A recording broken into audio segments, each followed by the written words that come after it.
stories unfold, and the chat's got soul. From the gavel to the gas, we're watching it all. Covering the courtroom, big case or small. Laugh when we can, cry when we must, but it's all real talk, you can count on us. We're not the pros, just fans who care, with popcorn in hand and a comfy chair. And every twist, we're right there, together like we're all in the witness chair. This is the Broken Baker, where the trials come alive, where the chat is wild and the vibes survive. We're watching the worst of what people do, but we keep it light, yeah, that's our truth. It's the only place for crime, and it feels just right. We bring the justice talk into your night, so hit that stream, don't miss the call. At the Broken Baker, we cover it all. Oh yeah. We're just flaming with the view, but we ask the things the world wants to. Digging through the facts, side by side. Even when it's dark, we bring the light. No clickbait, no fake feels, just truth and the highs and the reels. With the chat that roasts and rises, we're just here for the case and the vibes. This is the Broken Baker, where the stories unfold, with a smile in the heart, even when it's cold. Yeah, we cover the bad with a wink and a grin, where the real talk starts, come on, jump in. It's the only place to be, can't you see? For trials and truth, it's BBTV. The Broken Baker, where the trials come alive. Yeah, we'll be here, trial of the trial. Yeah.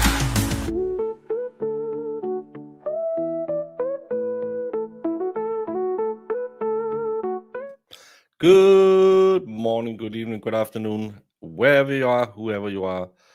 What, if any, you might be, and welcome to hopefully a new trial, because it was set to start 2 minutes ago, but it didn't. So I'm just gonna try and talk about it a little bit. Can I find? It's not a case for the faint of hearted. I have to say, because this is a case out of Memphis. And let me find the article I was watching earlier. Yes, let's look at it, because again, this is a horrible case, but all cases somehow are horrible. But this one will be especially horrible, because this case is about Brandon Isabelle, who is accused of pew-pewing his baby mama in the face, taking his 2-day-old baby daughter and dumping her in the Mississippi River. The baby's body has never been recovered. This is the guy. The man of unaliving the mother of his child and throwing the newborn in the river will appear in court on June 2nd. This is an old one. According, oh yeah, it got pushed. Back in 2022, Isabella, 25, was indicted on 2 counts of first-degree unaliving, aggravated child abuse, and neglect, and aggravated kidnapping. It's been pushed back, blah, blah, blah. Oh, there's not a lot in this one. I'll find one with there's a little more information about it.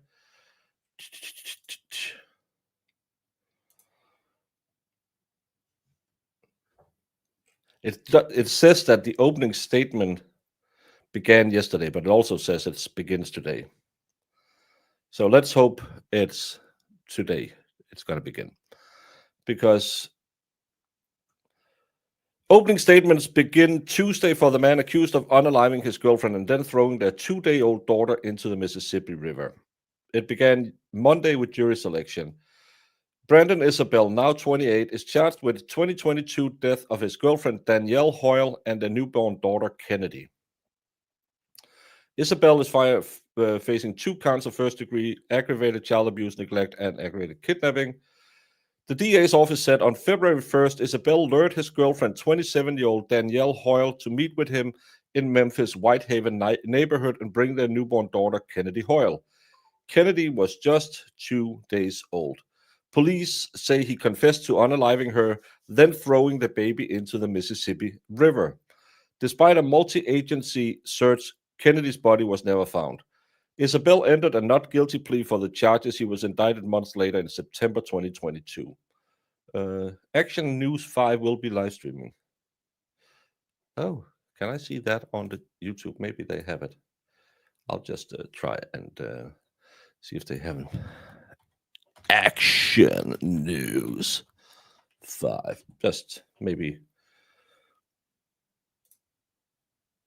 Let's just keep an eye on. They don't have anything live, maybe, but that's the case. That's the what it's about.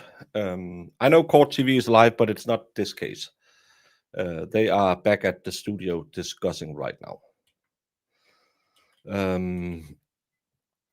They are covering the Machete murder plot trial, and they are having their normal annoying if you are watching it right now on Court TV, you will be seeing how they cover trials. If you are annoyed by me talking, I know some people are, this is what you'll get did act watching on their before website and after the crime that tie him to it closely than just a person who was just there, maybe even against his will or without any knowledge of anything. Yeah, and again, like we said earlier. Right, and I agree with you. I don't think that you can unring that bell in terms of this jury that's going to be deciding this young man's fate. But what? So that's why you don't watch it with them. But allegedly, in the case, Brandon was meeting up with the mom. The mom had said to her mom, who she stayed at her house, saying, I need to go to the hospital with this 2-day-old baby. They meet up, pew pew. He seals the baby, leaves the baby chair at a Walmart, and then dumps the baby over a bridge and is never found. If you listened, it said he did confess. Allegedly, there is a confession. The defense have tried to say, well, this was an unconstitutional confession that they forced out of him. That's what they argued at the last hearing, and the judge said, nah, it'll be fine. So we'll have to see how they will battle this confession, because if the judge lets it in, I have a hard time seeing where we're going. But yesterday they got the first 7 members of the jury, so I'm hoping. MILF hunter. Who's hunting MILFs? Who? What? No, it's okay, Helen. I know you do it in you mean well, but I have it on the side screen. And I have been following them for the last hour, and it just annoys me. Yeah, the commercials. It's all the commercials all the time. Is it a DP case? No. I don't believe Tennessee has the DP. I think, didn't we cover a case down there where we learned that they had suspended it at some point? I don't believe it's a DP case. I don't know. Hey, Dodo. So he's quite the ladies' man. Who? Who's a ladies' man? I'm not. I couldn't get laid if I was that weird thing that they always do. The ladies in America. What's that one? The red coats and the white hats. It's not the Hunger Games. It's some other crazy movie. I couldn't get laid even in that. Tennessee has the DP. It was reinstated this year. I don't think it's. I don't think this is. They're going for the DP. Well, Irish peasant feet. Sorry, no, you'll be Irish peasant feet. welcome. We haven't gone anywhere because they're not.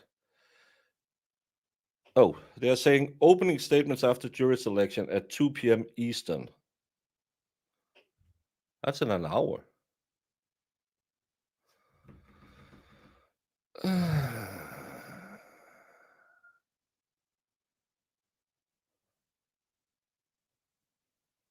An hour?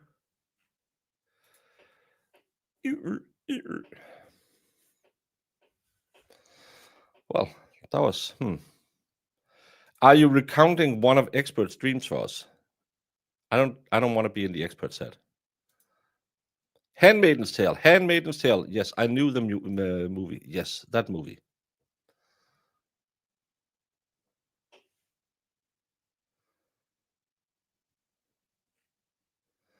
You need to try Memphis butter cookies. Some rap guy was nerfed over them. I could. Now you got to show your true podcast skills and keep us entertained for an hour. Well, I just kept you entertained for an hour and a half a while back. So I just need to find something to talk about. Perhaps fellow inmates will make it a DP case when they found out he murdered a baby. No, I don't think so. It's one of those myths that we always hear. Oh, it's a baby killer. He's never going to make it out of the quad. How many of the baby killing cases? Adam Montgomery is doing fine. He's actually wanting to have an appeal on his case. Once again, I will be going to bed. Swedish time zone sucks. I'm not waiting. Inspire, blame Memphis. I know enough about Memphis from Volstorm to know you can blame them for everything.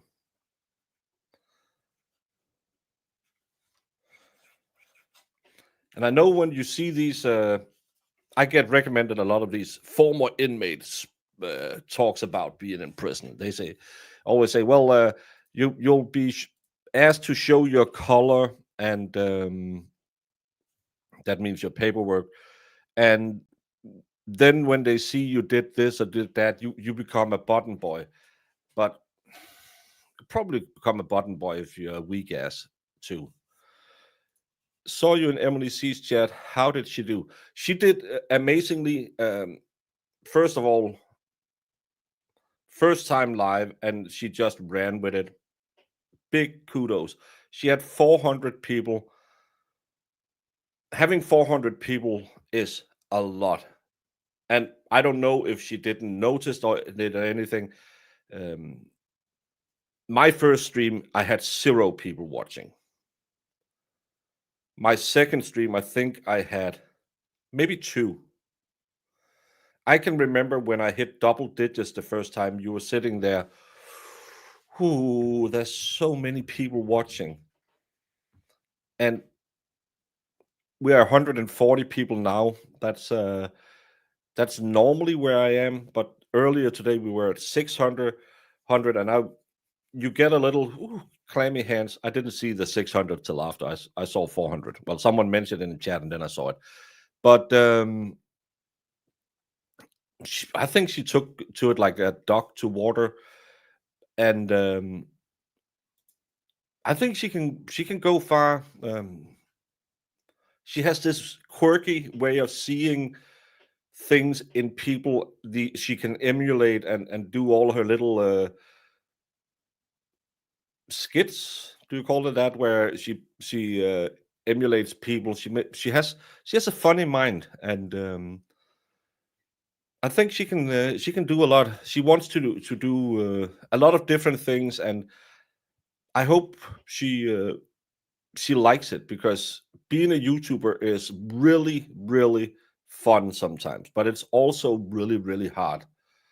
Especially doing what I do, because I do these long ass streams all the time. Even though, well, you're just sitting on your fat ass. Yes, but I am sitting on my fat ass. I'm not cleaning my cupboards like you are. I'm not doing laundry. I am here. I'm the only one who's here all the trial. The rest of you work, you go shopping, you go to the gym. I'm here. So you get pretty pretty fed up with the view sometimes, and luckily I have all you wonderful people in chat to keep me entertained, because it is, I'm sorry to say it, but it's really effing boring sometimes doing this. And I have to pedal for an hour, and that's hard sometimes. But she seemed to be okay with it. I know she talked a lot about being nervous and how do I read chat at the same time, and how do I Fanny Pack, yes, it says 2 Eastern is when they expect opening statements. But how do I read chat? How do I do all of these things? And you'll just have to learn how to be you. Don't be anyone else, because I think a lot of this YouTube thing, a lot of people will start and they'll try and be Nick Recator. I'm going to be true crimer. Nick Recator was really big. I'm going to be Nick Recator. Or I'm trying to be Emily D. Baker. Or I'm going to be The Expert. Sadly, being the next The Expert means that you will have to be very tolerant of sugars. And they forget to be themselves, and you can feel it if you're not yourself. I loved that she was talking about how nervous she was, how much Bluey meant to her, because you like real people. You want to be friends with real people. You want to have your online friend who's real. And I think she can do a lot of great stuff if she finds what is it I want to do. Give her a month or two, and then she can kind of mold it into, okay, this is the way I want to go. Because it's hard. The first time you open up, you think, oh, I'm going to be a this, or I'm going to be a that. And in reality, you just have to be you. You have to do stuff you like. Because I like hanging out with you. I like talking with all of you. That's why sometimes I get up at 5 a.m, turn on a stream, and just sit here for an hour, talk. Maybe I'll invite The Expert on. Maybe I'll just talk about, I saw someone get, I don't know, shot with a football in the granular area, whatever it takes. But it's also those days where you are not feeling it, those days where you have the runs, or you're just tired, or you've been doing the Karen Reed case for 6 weeks every day, while you also just took a little jump across the pond, and you're coming back home and Bolstorm gave you the vid. Those days are really, really tough to get through. So I hope she finds exactly what she want to do, and I think she can do it, because she has an amazing. She's cute as a button. Can I say that? She's one of those people. If Valhalla met her, he would be hugging her instantly. He would just go over and start hugging her, because she just have that vibe. Jason J, you don't want to be Nick the Nose. Well, I wouldn't mind having 1,000 people watching me every stream. I do have the alcohol for it, but I don't drink that much. My daughter just texted. She's in Portugal, and she just texted me if I wanted some port. And I'm like, I have a bottle of it. I don't drink it. It's a little too sweet for me, but fine, whatever. And I said, you don't have to bring me anything. She said, well, Mom is getting a travel gift, so I want to give you something. And then she took a picture of like a tourist store and said, you can pick anything. I can't share the t-shirts, but one of them I wanted to buy and give to Zach. That's the I Love Canal Without the Sea. Yes, they had a t-shirt like the I Love New York with the big heart, or I Heart New York with the big heart, and it was I Heart Canal Without a Sea.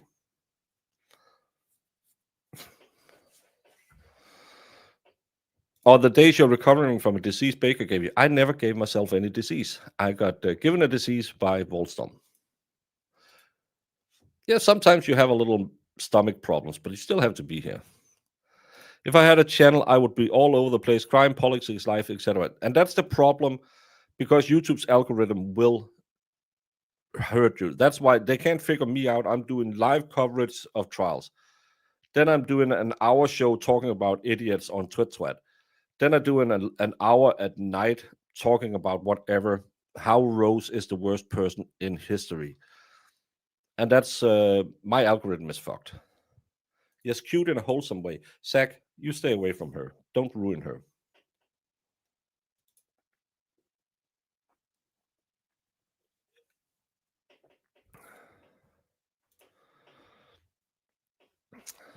Well, Shizzy is the hardest working, but that's because it comes natural to me. I don't have to work for it because I have these wonderful people in chat expert. You told me for 3 years, never listen to chat.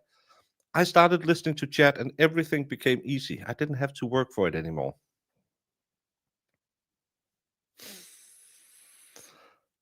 Poor Zach.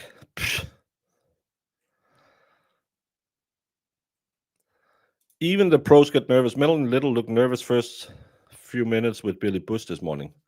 Well, again, it's different when I'm on my show because I know what I'm giving and I know how to run it. It's the same when I join Friday Night Live, a show you all should be watching on Fridays on the Experts channel, because you know what your role is. I'm coming in, I try to raise the IQ level, tell the expert, no, you can't eat crayons. It doesn't make you a Marine. And that's my role on that show. I'll be there for an hour. I'll be Baker for an hour. On my show, I'll do what I do, say things that people will misconstrue because of my accent. But if I go on, no one invites me on. But if I was to go on with someone else, you'll have to have that, okay, who are you and where are we? And it can be hard. It's the little, kind of like the first time you met that nice guy at the nightclub.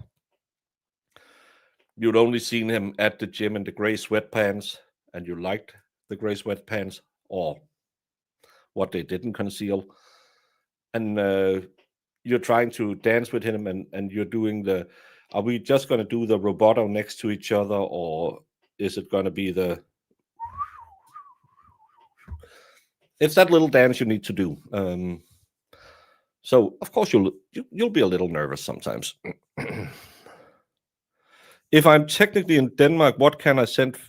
Why can't I send fake money? What is this?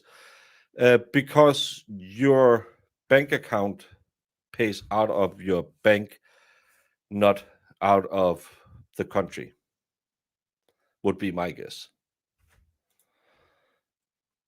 Who's Rose? The bitch from Titanic.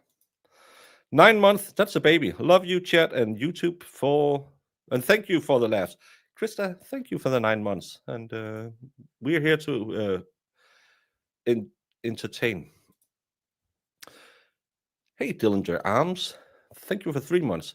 Has Val asked to be a mod? No, Val disappeared after he got kicked off Twitter. No one has seen Val since he got thrown off Twitter. We love you, Baker, never change. Carla Marie, I am too old to change. That's why when people come in and yell at me, and I'll just say, oh, okay. Well, I'll just stay here with my small channel and enjoy it. Horizontal Mambo. Well, I'll start with the dancing before we get to that part.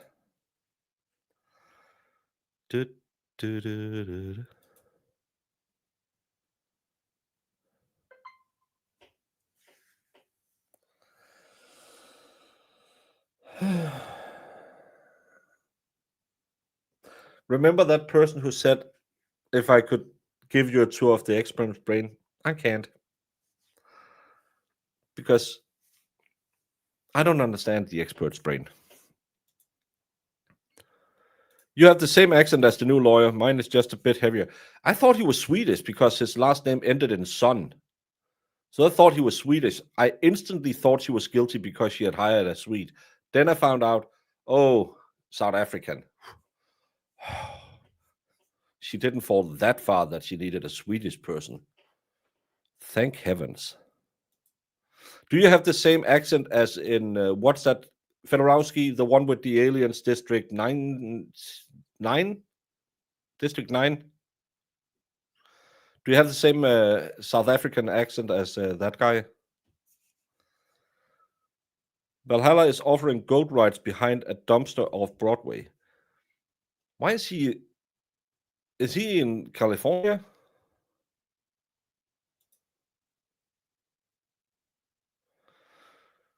I think the expert still has the box I sent him. Should have gifted it to the expert.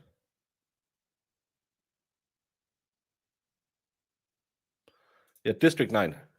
Oh, something like that. That's a cool accent. I normally don't like people who has an accent. It makes them, ugh, in my opinion, but I like a good South African accent. Or Afrikaan. Isn't that what it's called? La, da, da, da, da, da.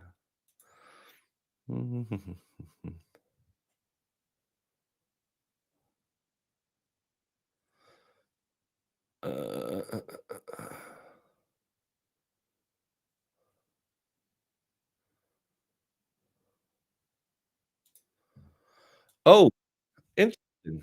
We can do this.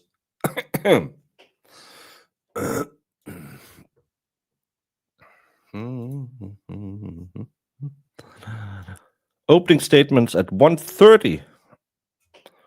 So that's an hour and 10 minutes. Plevin has admitted that he deleted the stream he did last night from his YouTube channel because his regular guest, Matthew Doherty, aka Boundless Millennial on TikTok, suggested that the O'Keefe family should hire a hitman to unalive Karen Reed in order to avoid paying a lawyer to sue her. Karen is a material witness subject to deposition in her ongoing legal matters. Mr. Doherty last night made the suggestion that she be unalived in order to interfere with or obstruct the current lawsuit.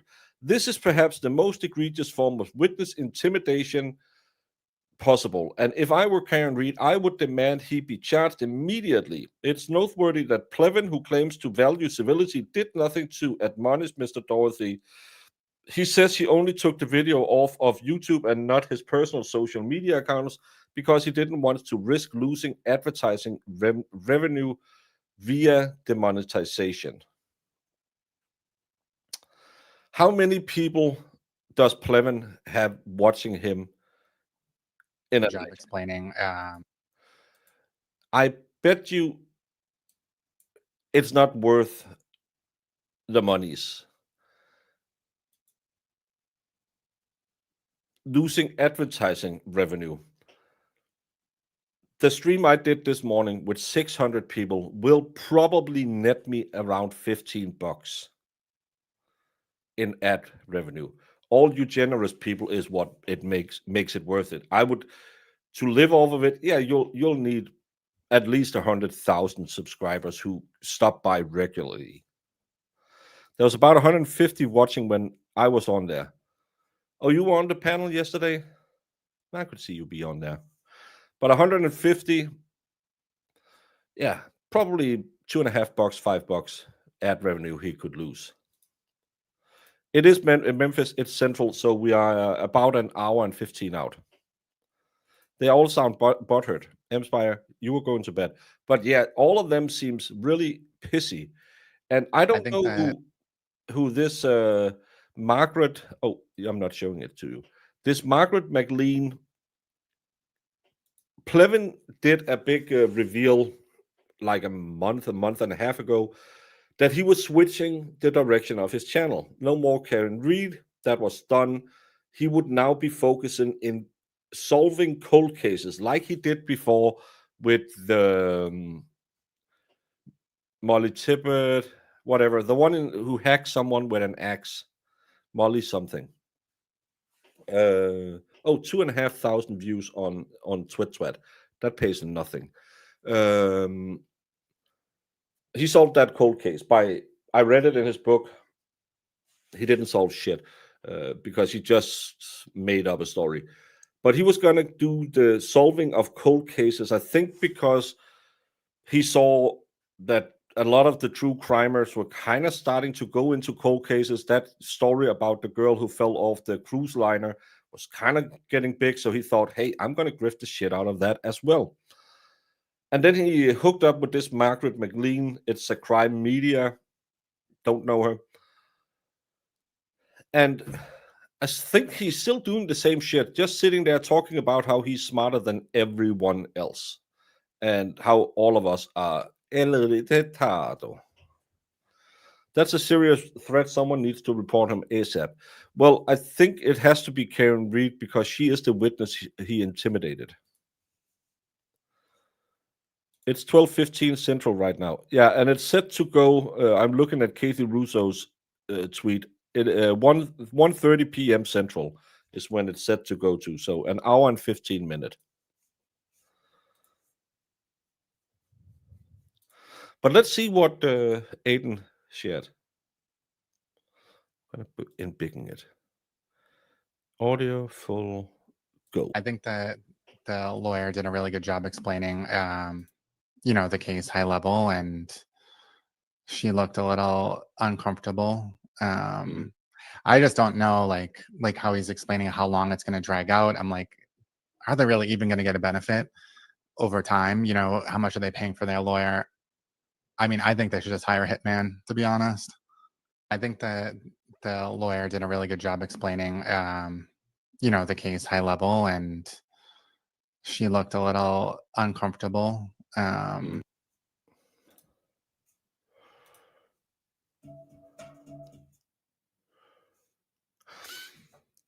You all remember when I had Plevin on my channel and he yelled that my chat was filled with dumb people?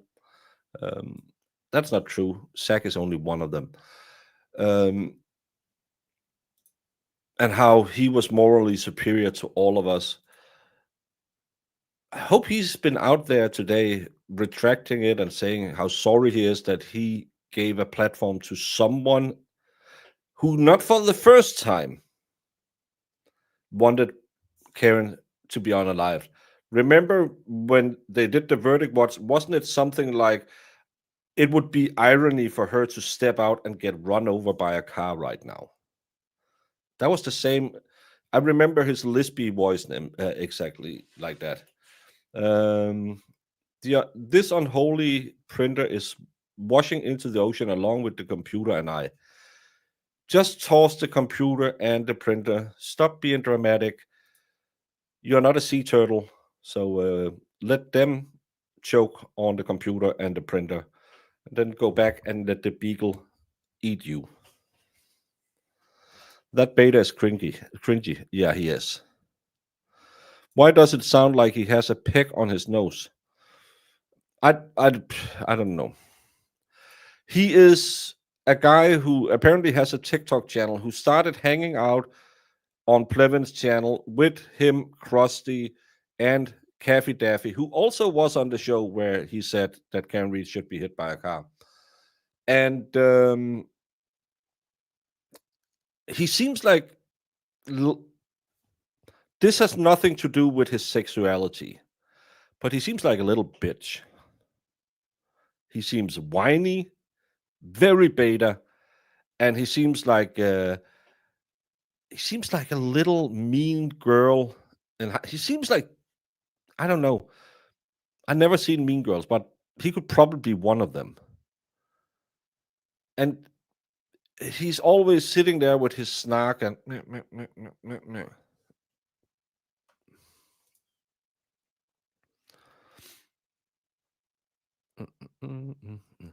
and had terrible legal research. Oh yeah, you were a bad lawyer. Yeah, that's the one. Margaret, the attorney, was trying to explain to them how this case may not work. It was so wonderful, awkward.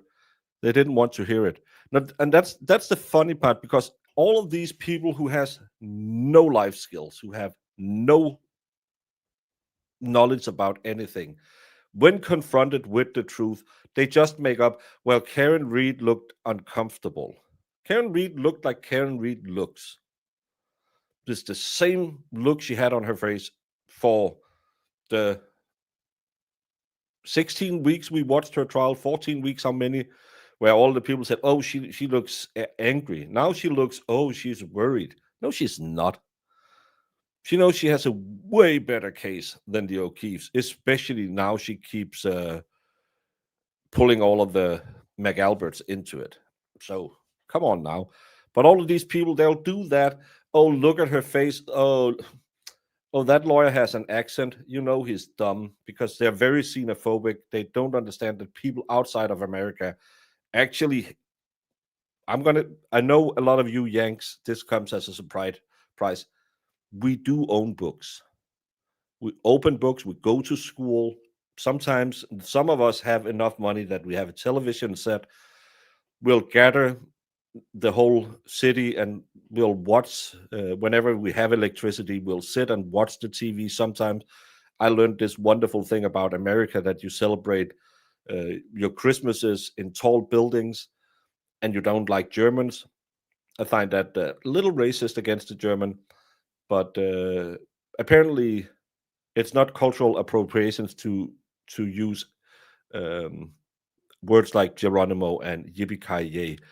But that's how I learned about American Christmas. I wasn't on the bike making the electricity for the television that night, so I saw that movie. Great movie. I don't know if you all seen it. It's pretty new. It came out in Denmark like 3 weeks ago. It's called Dø Hårdt. I think that's translated like Die Hard. Great movie. You should. I think the star of that is going to be something. You should keep an eye on him.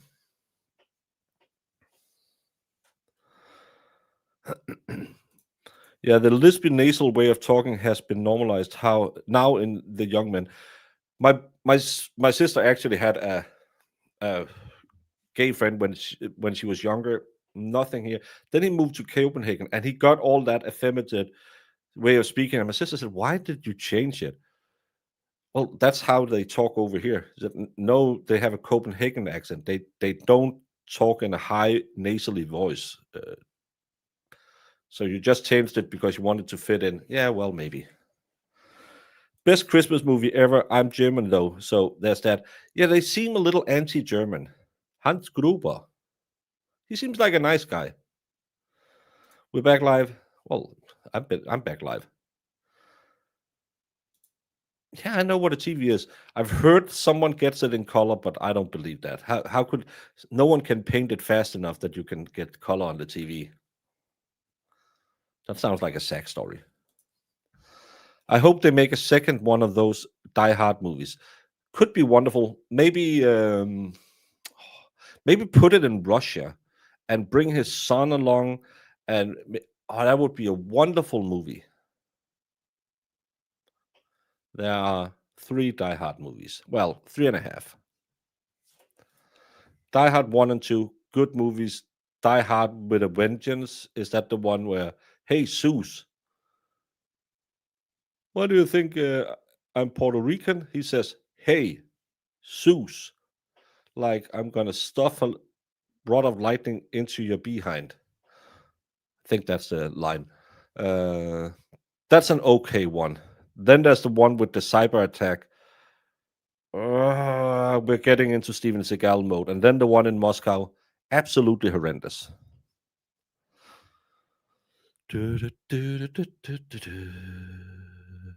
Still an hour and 8 minutes.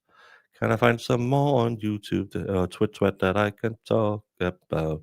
Nope, Lindsay Gattani hasn't updated since a long time ago. Is anyone?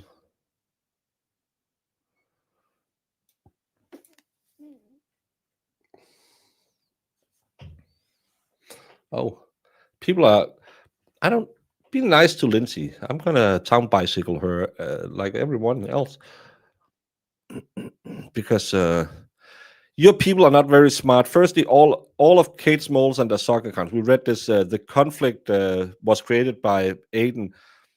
No, it wasn't. There was no conflict. He could be on the case until you find him, and then people start going, Girl, Grant is constantly lying to you. The conflict with Cosgrove was created when you filed your suit against him. Yes, Cosgrove would have been deposed as a witness in Aiden's lawsuit against you, but that wouldn't have happened until after the criminal case was done. The court would have put a stay on the civil case until the criminal case was done, just like the court put a stay on the O'Keefe's lawsuit against Reed until her criminal case was done. And now they're starting it back up again since her criminal case is done. So Cosgrove being a witness in Aiden's lawsuit is entirely different than Cosgrove being an actual defendant in your lawsuit, because he can't proclaim you a truthful and honest victim in a criminal court while simultaneously proclaiming you as a lying bitch to defend himself in a civil court. It is just not a coincidence that he filed to be taken off the criminal case right after you sued him. Grant just didn't think this whole lawsuit thing through, and when he realized that he just blew up your criminal case against Aiden, he had to come up with a lie about how it wasn't actually his fault. So one question, did Grant warn you that you filing that lawsuit would destroy the criminal case before you filed it? Or did he tell you that after you filed it? That's one of those great questions we'll probably never know, because people be dum-dums. You know how you print something and you need it now so you can thread it, otherwise it inevitably will start working when your wife is standing next to the printer. Brandon, do you know you don't have to download Corn anymore? You can just watch it on... Find that old iPad that you thought you kicked out and keep it in the toilet and do your business when your wife isn't home.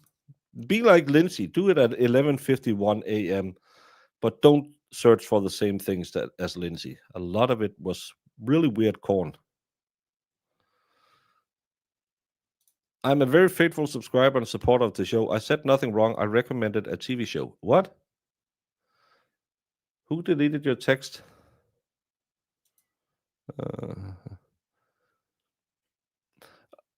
Did it get... I can't see anything has... I can see you removed a message, but that's you removing it. But I can't see... No, I can't see anything else has been removed. Maybe YouTube wouldn't send it. I have had internal problems on YouTube. Or maybe if you put a period in there and doesn't make a space, it'll see it as a link and it won't post links, but normally it'll warn you first. It's okay. Okay. The thing was YouTube. Okay, I just saw it and I want to be a nice host. I'm not the Sue.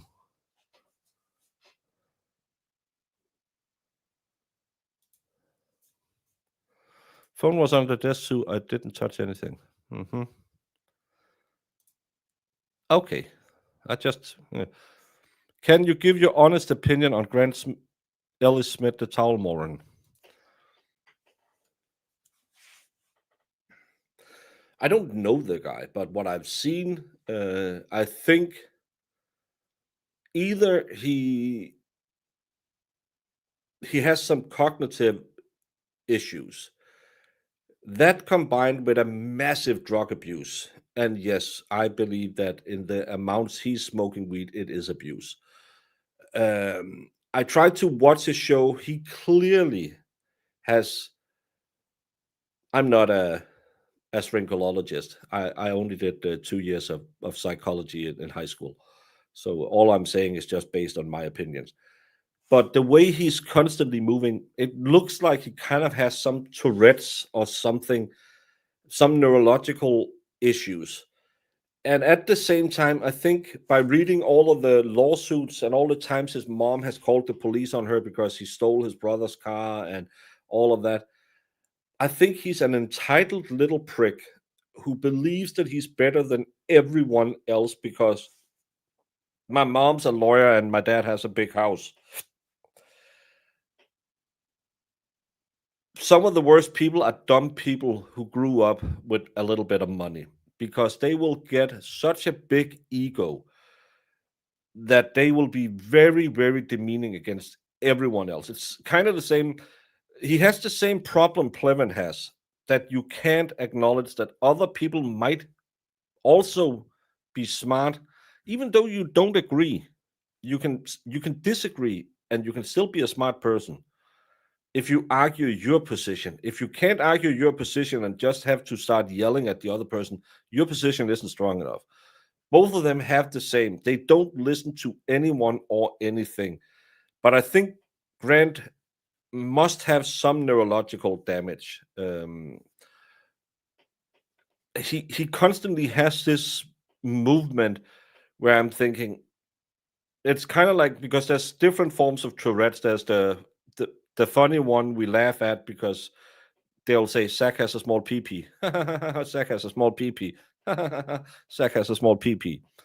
It was the part that was Tourette's. The rest of it was true. That's the one we think of. But Tourette's is also a lot of tics where you have all these erratic movements, or you have you have to do things in threes, or stuff like that. And I kind of, when I watch his show with all of the information he has on his screen, and he's sitting there smoking his weed and waving his arms and head, I think this kid, he needed someone to slap him across the face when he was 14 years old and say no. And he will forever be the same. I just saw someone. Oh, we have time. Oh, that's the good thing about this crap being late. Where did I share that? He has this big old problem that he's an absolute loser. He can't do anything. He doesn't do anything. He mooches off his mom, and he want to be Aiden. Support Grant Smith Ellis, champion for change. $2,800 goal. 0%. 0% so far. This is, how old is this?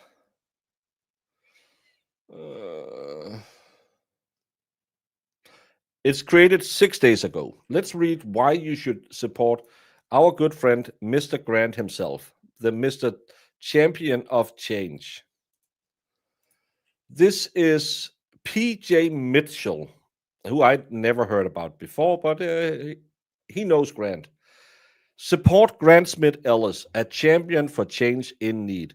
Hey, I'm Paul Mitchell, and I'm reaching out to rally support for my dear friend and colleague, Grant Smith Ellis, a tireless advocate for truth, justice, and those voices who are often unheard.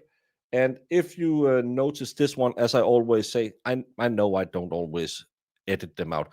This means this has been written by ChatGPT. Instead of comma, sometimes it'll put in 2 dashes. Grant is a remarkable individual. As a full-time student, didn't he drop out of law school last year? Pursuing his degree. Well, he's pursuing it like that guy from the Karen Reed case. He juggles rigorously coursework with his passion for investigative journalism and running a mission-driven business that amplifies marginalized voices. What the hell is Grant talking about under his moniker Paul Mitchell? His passion for investigative journalism. I know he has made a lot of enemies in the weed business. I don't know what cases he has a lot of things that he believes that he finds breaking news when he combines the JFK with the aliens and Lindsay Gitani and the sunken city of Atlantis, Illuminati, whatever. I think he thinks that he's a journalist, but he dropped out of law school last year. He said he was not going back, but apparently he's still pursuing a full-time degree. His journalism is him sitting on YouTube, getting wasted and talking about Lindsay and how the DOJ, Trump, Biden, Nixon is combined into something. And he's running a mission-driven business. What's the mission? Getting him more weed? And what business is it? I've never heard him talking about any business. Yes, Shannon Burgess with one N.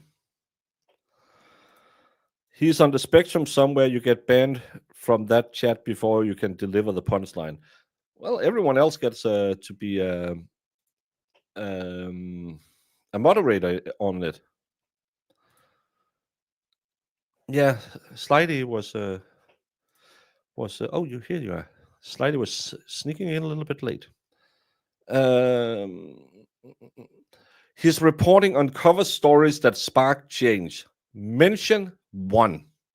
Give me one case that Grant has broken that sparked change. Again, I know there's something about the weed business, but he's also not welcome in the weed business. And again, written by ChatGPT. Exposing injustice, advocating for the undeserved, and inspiring hope. Yes, Grant running with his lawn chair, doing the "How dare you? How dare you?"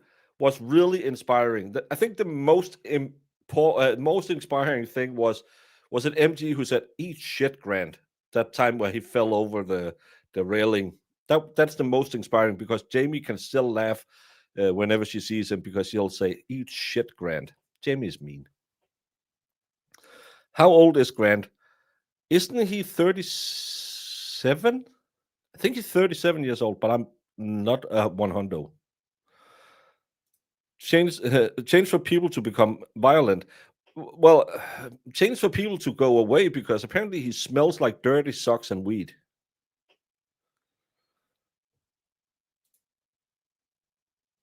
Yeah.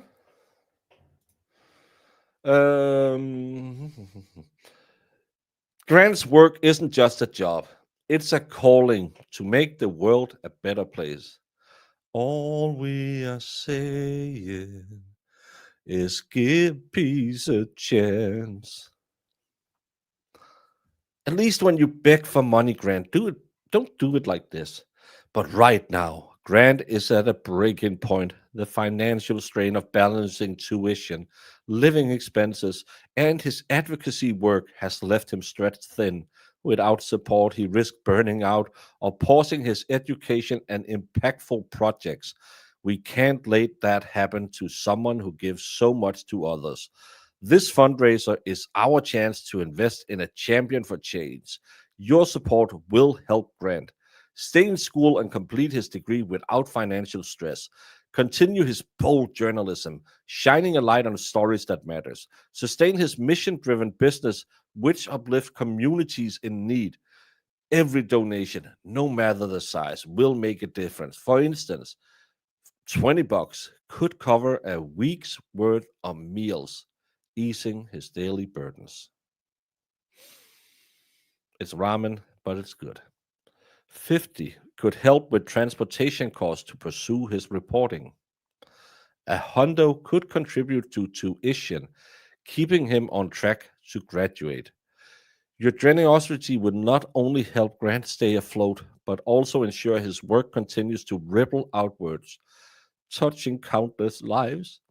If you can't donate, sharing this campaign with your network can be just as powerful. Let's come together to lift up someone who never stops lifting others. Donate or share today.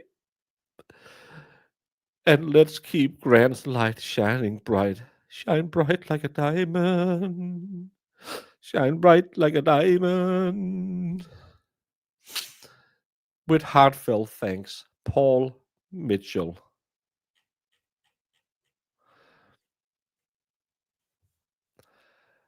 I don't know what law school Grandy Man went to. I think he went to something near Boston. $2,800 is enough to cover his food for 28 weeks, or cover his transportation need for 28 stories. But I can't see $2,800 do much for his tuition. Grant is dangerous. He's caused a lot of problems in the cannabis business, but I heard not so long ago his mother is living off his disability check. But it's too hard to feel bad for him. I don't feel bad for him. I think he is a social vampire. He'll use and abuse others to get where he wants. And he will never accept that he might be wrong. And that's why he made so much trouble in the cannabis business. I know him and Mike are both connected to the cannabis movement in some way. And there was something about someone being a little diddler or something. And yeah, doesn't look too good. But hey, at least he got 0% out of $2,800.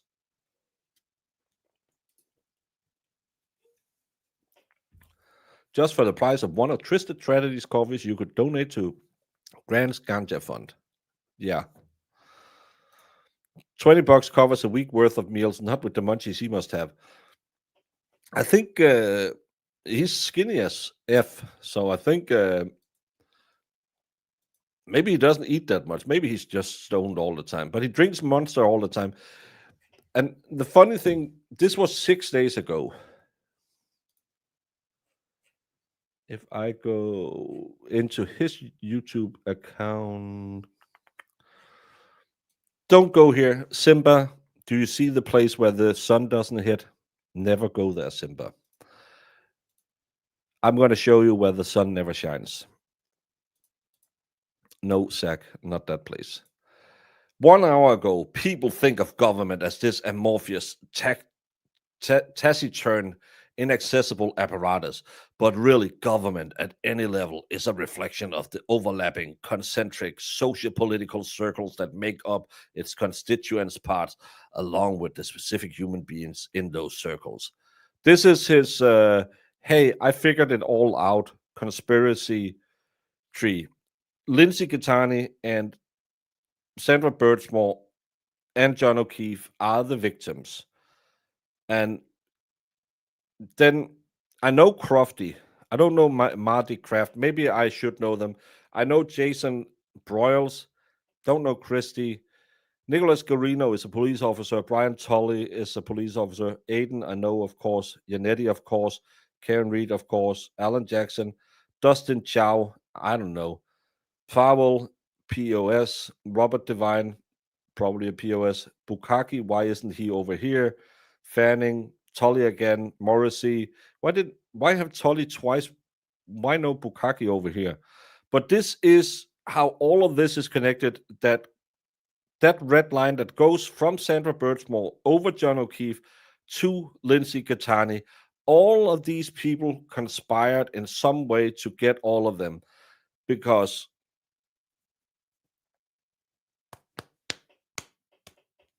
oh, stop. Oh.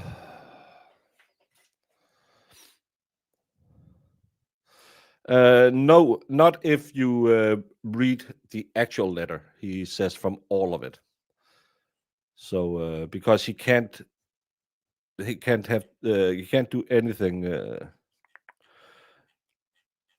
It says, counsel state that a recent conflict of interest had developed, which ethically precludes him for continuing to prosecute matters where Lindsay Gattani is an alleged victim or party.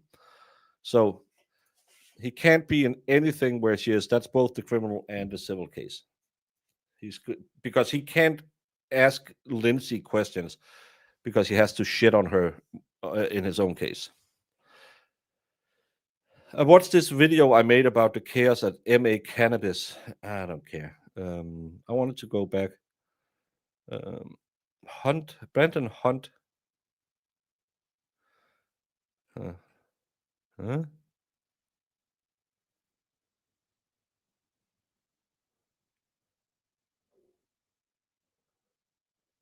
I don't know what that is. 2 hours ago, maybe Lindsay Gattani organized that protest in support of John O'Keefe's family and Kate Peter only tagged along at the last minute. Maybe Lindsay is so humble that she brought signed materials, rallied support, and then said nothing as Kate Peter appropriated that for personal gain. Oh, there's Emily. Of course she did, Grant. Your little cum container. Of course she was the one who rallied everyone. I remember it clear as day. She was standing there. Well, this is the part I mostly remember from her that day.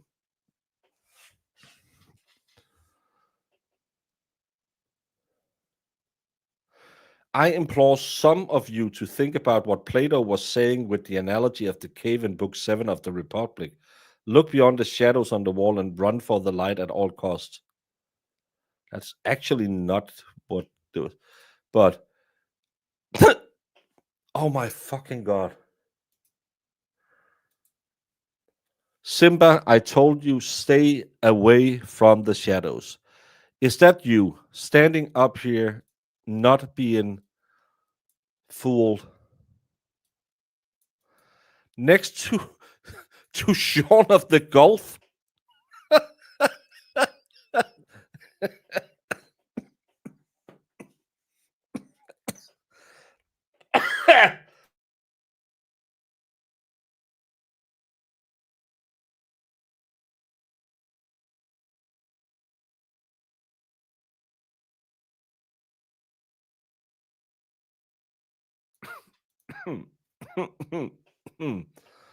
So, are you standing side by side with Sean McDonough, the only guy who have seen the light? This is the light. Then we go into Plato's cave. This is an allegory about life and how people can be closed off because I'll get to it.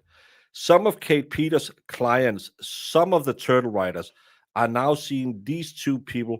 Remember, Gattani stated earlier today, they are working together to keep the drama going to make money off of it. But they are now leaving the cave and actually seeing the light. Then you have Sue O'Connell. Sue would have something to say about this, but sadly, she must tweet 20 times a day about a certain president. She still haven't talked about Turtle Boy's case or Karen Reed's case because she has to go into the case without any opinions. And then 5 seconds thereafter, when everyone says, "Are you bullshitting? You're constantly having opinions about Trump." Well, that's my job. You just said. But then you have Turtle Boy and Kate Peters, and they are these evildoers down here at the bottom of the cave, using the fire, not even the real sun, but the fake information they will then project over to the wall. And then all the dum-dums, people living their daily life and trying to survive, they will only see the reflections of the fake sun. They are not like Sean McDonough, who has elevated himself all the way from sitting here looking at shadows on a wall, believing this to be reality. Not only have he gone over to this part where you can influence what other people believe is reality, but you can actually cross past the fake sun and see the real world. And if you are enlightened enough, you can stand next to Sean McDonough looking at the sun. Don't look at the sun, you will blind yourself, but you can do it. Oh my fucking god, this guy is an absolute retard. Sean of the Gulf. Holy smoly. Well, that's 2 minutes in the mind of Grant. How does he have an audience? I'm doing something of the wrong. Some of you say you're willing to sacrifice your principles and stand up for what you truly believe, but can you do so in the face of being forced to confront that your heroes may have done wrong so horrible that they are unspeakable? Does that weigh heavy on your soul? Again, the same picture, because remember, Krusty and Turtle Boy and Sue O'Connell is lying to all of you. All of you. Smith Ellis frames the Reed Birdsmore case as a recurring pattern of MSP cover-ups. It is. His Joycean language suggests history is not linear but recursive, with institutions perpetuating corruption across cycles. He invites readers to question official story, positioning journalism as a dialectical tool to reshape historical content through subversive form. What the hell? What the hell? 4 hours ago, when Lindsay was sharing, oh, it's the same, it's Lindsay's he's sharing, sorry. I want to find the one where he was begging for money. I have some thoughts after today's John O'Keefe and Karen Reed civil hearing. Mark Diller. Oh, I have to tell you this let's do this in a smaller circle. This word, Diller, in Danish is the nickname you would give when you're a kid. You don't say a Richard about your tool, you'll call it a Diller. So when I see his name, it means Mark Tiny Peen. Just so if I ever laugh when I read his name, it's because in Danish, Diller is what a young man calls his tool before it's an active tool. He'll call it a Diller. Just again, if you ever hear it, if a man says to you, hey, you want to come home and play with my Diller, don't do it. It's sack-sized. Mark Diller is an incredible attorney, and Karen Reed's civil team is in deep trouble. Stop it.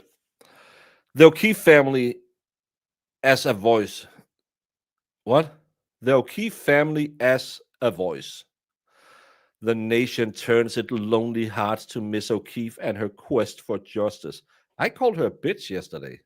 So, well, I'm not a part of the nation.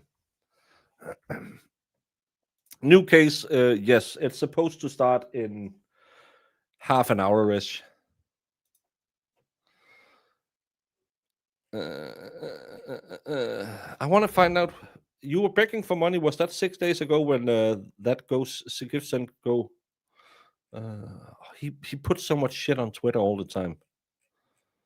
He was begging for money the other day. That's what. Someone was talking about getting into the expert's brain. Try getting into Grant's brain. It physically hurts me that to try and go through this. Charlie Kirk.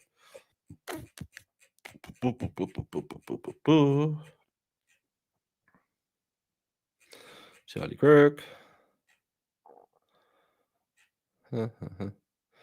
I'm reposting this video again. You should too. Lindsay Catani. Who was the minder that would allow Lindsay Catani to who wouldn't allow Lindsay Catani to speak with producers from Netflix and Sandpaper Films alone? Who's threatening Lindsay? Which journalist in Massachusetts is going to break this open? Well, it's not going to be you, because you're not getting into her pants. Well, I of course can't find the thing I was looking for, because I was looking. He's still crying about this. No, he tells all of you who made fun of his fund that that's actually how the fund that they require in Massachusetts. Sorry if you didn't know it.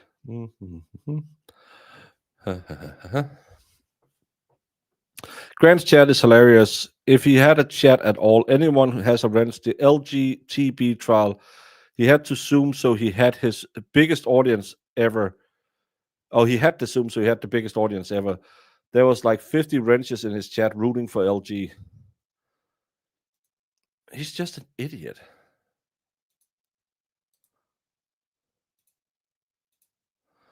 But hey, even idiots can make channels. Literally everything he says to his audience about the Karen Reed case is wrong, but they eat it up because they are so angry. Well, it's because a lot of being on YouTube is just giving people what they want. It's the same. There will be Shaun of the Gulf became big because he gave people what they wanted. They wanted the white hats to come in and save Karen Reed. And he promised you that. Well, not you, but promised people that. And sadly, a lot of people, when they didn't do it, they stuck around and thought, well, maybe it's just a glitch in the matrix that he got it wrong. And then he kept getting everything wrong, and people will still sit and defend him and say, well, he has tactical knowledge, This is a setup so they can catch the DOJ or whatever he was going for. But it's just what YouTube is. Feed you the shit you want. And hey, do I have to lie a little bit to get you to stay so I can get way more viewers? I'm going to do that. It's not like I have a moral or anything. I don't care. I just want your super chats. I want your views, and I want you to love me so I can sit here and look at everyone else and say, hey, you've been doing this for 3 years, but I grew to twice your size in a week because everyone loves me and you're nothing. And 5 months later, they're gone. That's how a lot of channels do it. They'll just figure out, okay, I have an audience who love whenever I say all women are victims or all men are victims. I'll just go with that. Can I imply constantly that every dad in every case might be a little diddlish? Because, they will have a big following where go into Law and Crime. They will accuse almost any dad in that chat of, he diddled the kid. And it works. Sadly, people will go to channels who will fill exactly that cup that they want filled. And it's the drama cup. Whatever the drama you like, you will find a channel that will feed it to you. That's why the only drama I'll give you is I'll yell at Brandon and I'll talk truth about Zach's micropene. The only thing worse than hearing Grant's take on Skanks Are Us would be his take on Charlie Kirk. I tried to watch some of his JFK. What was it? Was it Lee Harvey Oswald or no? I think it was the shooter. What's his name? Played by Joe Pesci. Is still alive and living in Miami now, even though he died from the Big C. And if he was still alive, I believe he was in his late 40s, early 50s when he did it. He would have died a long time ago, but Grant doesn't care. I'll just make it up. What's the new trial about? A man pew-pewing his woman, his baby's mom in the face, taking the baby and dumping a 2-day-old baby over the side of a bridge into the Mississippi River. Allegedly, there is a confession. The defense claims the confession was unconstitutionally acquired by the police. They wanted it tossed out. The judge said, nah, it'll be fine. So, we don't know so far.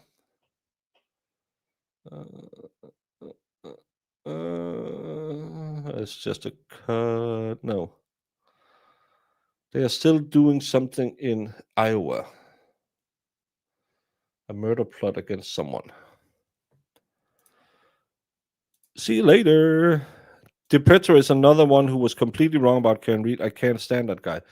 Well, again, he has a YouTube channel. Can it be real? I was on there one day and he had 12 people watching or something like that. I thought he was a big radio guy. I know you're talking about Grunt, but had to share this quote about Plevin that I just found on Reddit. I would rather listen to It's a Small World on repeat for 24 hours straight than listen to 5 minutes of that channel. I don't know It's a Small World, but see, me too. LG tweeted again. Woo, woohoo, woo. Well, the good thing is idiots are back on Twit. Oh, yes. Yes, it's Attack on Kate. Get your friends in here. We're going to talk about Katie. Oh, it's a long one. That's what she said. Yes. No, that's the opposite of what she said. Thank you. When I'm sitting here just backpedaling, trying to fill some time, My girl, Lindsay, the one I'm gonna make a... No, don't say that, Baker. You're nasty. Nasty boys. I'm not your boy toy. Boy toy.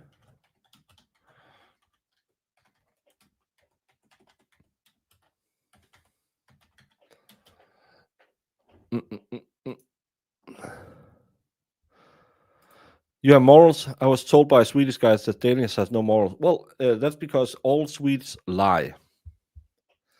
Am I on time or is the bar closing down? We haven't even started drinking. Jack Ruby, exactly, Jack Ruby. On on Tuesday, we do arms because if you want to make a thick granny queef till she spits out her teeth, your arms better be effing swole. I didn't hit the gym today because I was working on something, and so my arms are not fucking swole today, Brandon. So you have to do all the granny ganging today alone. But I know you're a man to do it. Make those hips rattle.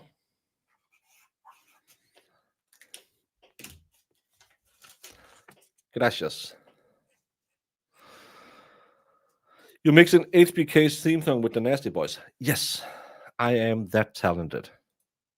Where's the trial? It's in Massachusetts, not Massachusetts. It's in Memphis, in Tennessee, but it's supposed to start in half an hour. That's so we're just filling time, and we're going to do it by reading Lindsay Gitani's latest tweet.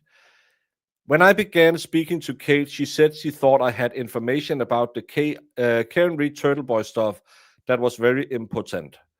She told me she was going to run it by Ken Mello and just see what he thought.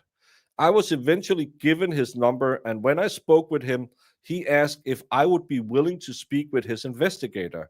I told him I was nervous about getting involved, and he said, Lindsay, if you just speak to him, just have a conversation, tell him what you know. Then, if you decide you don't want to move forward, you have my word, I will not force you to. I naively and stupidly believed that nonsense. Then he sent Brian Tultul to my home in December of 23 with Ken Mello's PI, Nelson. There were some things that stood out to me. Tully's biggest concern was if I knew the target of the federal investigation. When I told him I had been told it was Morrissey, he and Nelson looked at each other at the exact same time. Did the sound go off at the same time? Eyes widened and slightly smiled as if they were relieved or satisfied. I had a conversation after they left and repeated this exact observation and discussion and discussed how I thought it was strange. Another strange thing is that my interview was not recorded like Natalie's. Why? Also strange. Why was Natalie allowed to hire a company to remove private information from her phone prior to her phone extraction? She shouldn't be. Also strange was the fact that Tully seemed very concerned about what I had heard about him, telling me something like, I'm sure you think all these things about me and probably hate me. It was odd because Tully didn't mean anything to me, period, at that point. I was indifferent and not sure why he would even care or mention that. He ended the interview by telling me that he thought I had some very helpful information and discussed me potentially testifying before a grand jury. I told him that Ken Mello said that they were just there to have a conversation. No one said anything about a grand jury. He then brought up getting some of the information from my phone. He said it couldn't be given via printing the text out. It had to be an extraction, even though apparently it was later okay for him to print out his own communications. When Brian Tully showed up to my home the second time, this time unannounced, again with Nelson in tow, he first sat down and began to tell me about Carney's court date earlier that day. He bizarrely said, do you know that Mike Gianetti's girlfriend was sitting in the front row to support him? I was so weirded out for many reasons. Number one, I had never met Mike Gianetti in my life. At this time, I had only ever spoken to him on the phone one time when Grace, the perjurous perjurers. Per, perjuror. The lying babysitter said she was friends with him and his family and thought it would be funny to call him. And I spoke to him for maybe 10 minutes while he tried to convince me that Connie was a woman. What? What? Am I? What?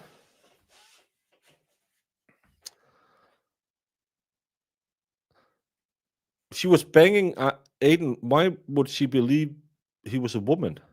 He had her upside down against the refrigerator. Natalie the German.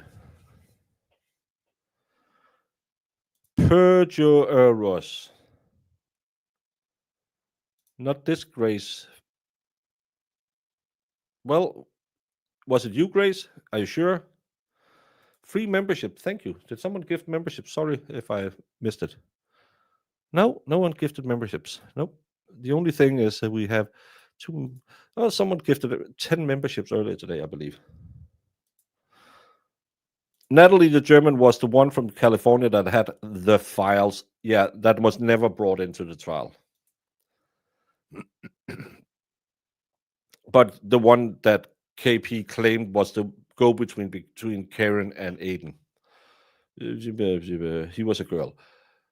No, he was a woman. After the phone call, Grace proceeded to tell me this weird story about Giannetti and said his girlfriend is his former girlfriend's daughter or something very odd. Oh, he likes them young. I don't know the girl.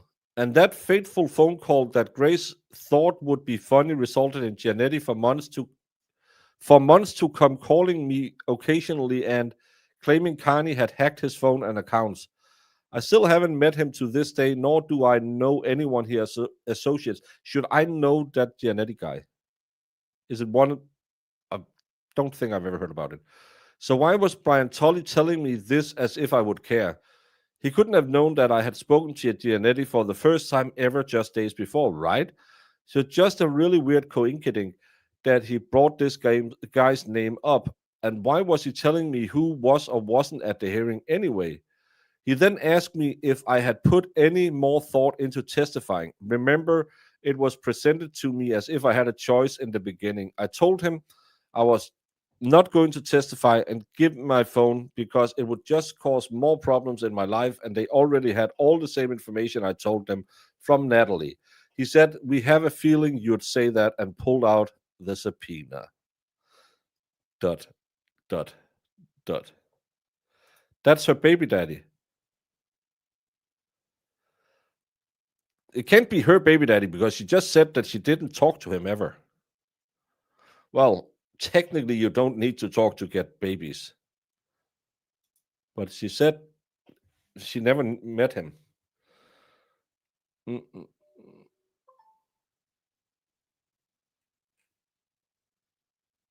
Yeah, I like this one. Nothing is ever your fault, is it? Not gonna lie, what you're saying here is definitely interesting, to say the least. Don't fall for it.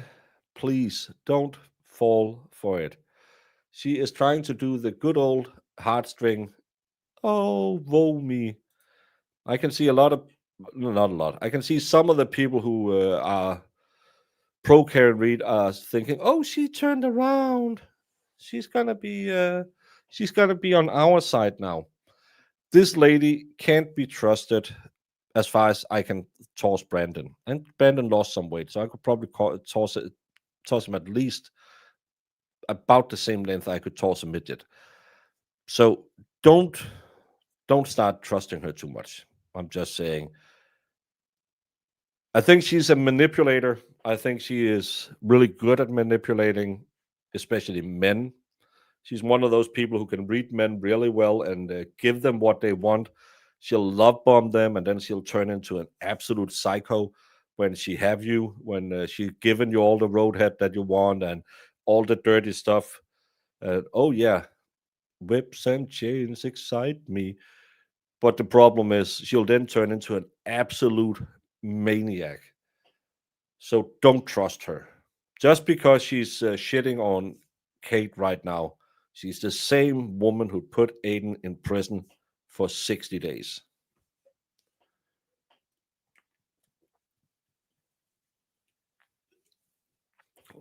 It's supposed to start at 2:30 Eastern. We are waiting for it. I'm just filling time because I started way too early. Exactly. Yes, I covered that an hour ago or something. That weirdo who also, he was the same who said that it would be irony if Karen Reed would step out of court and get hit by a car or something like that. I bet you're awesome at reading books to your grandbaby. Never do that. I love different voices you threw out there. I never read. I never read to my kids. I fell asleep when I did it.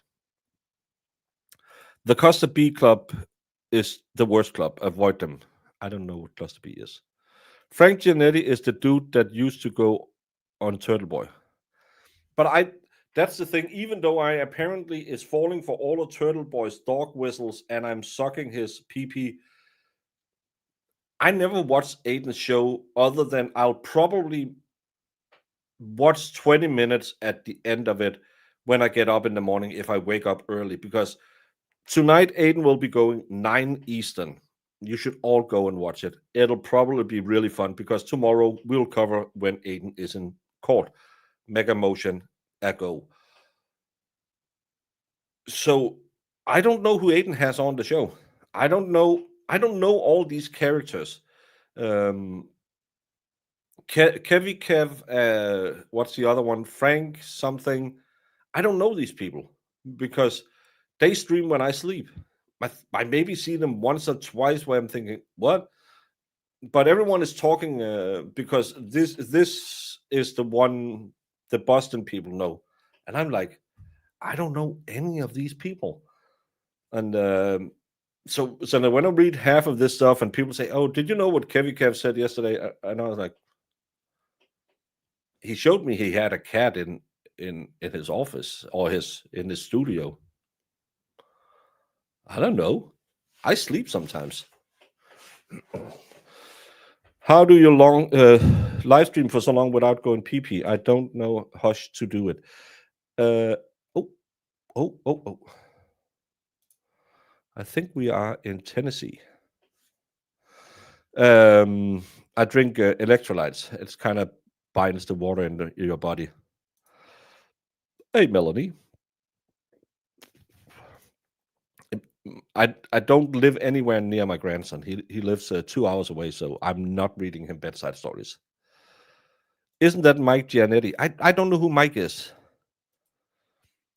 Frank is the father of 3 of the Lindsay's kids. I don't know his last name though. Mike Giannetti is the one on Turtle Boy. I know that, but but again, I don't know who any of that. The astronauts use the diver to travel at least 8 hours. Oh yeah, the one who went cray and went and try and unalive someone or did unalive someone. No, I want court to start because I am about to start doing the little pee dance. And I'm having to sit here and filling dead air. And I could do a toilet right now. Well, that's another thing. A lot of people like to go in and get Aiden in short things and get his take on this and that. But a lot of people also find that he's a little too much in your face. And that's fine. You don't have to watch everything everyone else does. And but then sometime I'll be sitting here thinking, I know Natalie the German is a thing, but I don't know who she is. I know she's someone who had something to do with communication between Aiden and Turtle Boy, according to Hanky Pank, but he never ever brought her into trial. So I was, why not? If there's any evidence of it, then you should show it to us. Hey, Rianne. No, you're not late because we started an hour, almost 2 hours early. An hour and 15. Well, my daughter is against her son becoming a screen kid. So, and he's not interested in it. He's interested in the phone taking pictures, but he doesn't watch TV. He's not he's not one of those iPad kids, which is a blessing. So we don't screen time. We don't do any of that. I get pictures, and that's fine by me. I don't like the screen thing. It's such a fake thing where you're sitting there saying, "Hey, you missed Muffa. Can you say hi to Muffa? Come on, Muffa is right here." So I would rather go up there, spend time with him. That's way better than this FaceTime crap. The German was Karen's friend who got too involved and annoyed Karen. Yeah, that's kind of what I know about her as well.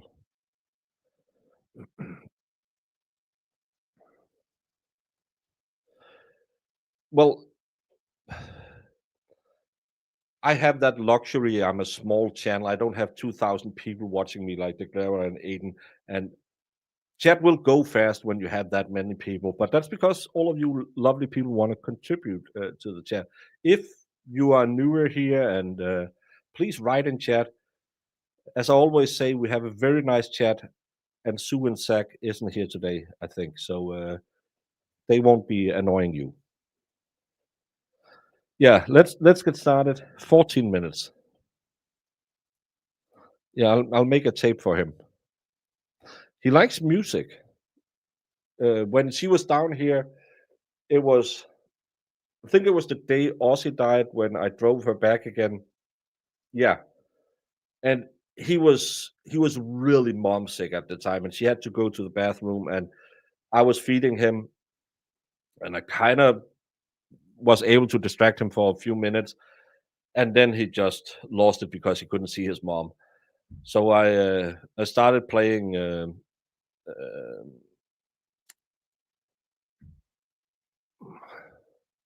Can't remember. It was a Crazy Train. I think it was Crazy Train with Ozzy, and he was just sitting. He liked that. He liked some old metal. So good kid. Good kid. Oh, hey Sue. Stop protecting Sue. We all know Sue. Massachusetts will have a new state seal soon. It'll be politically correct as we speak. I would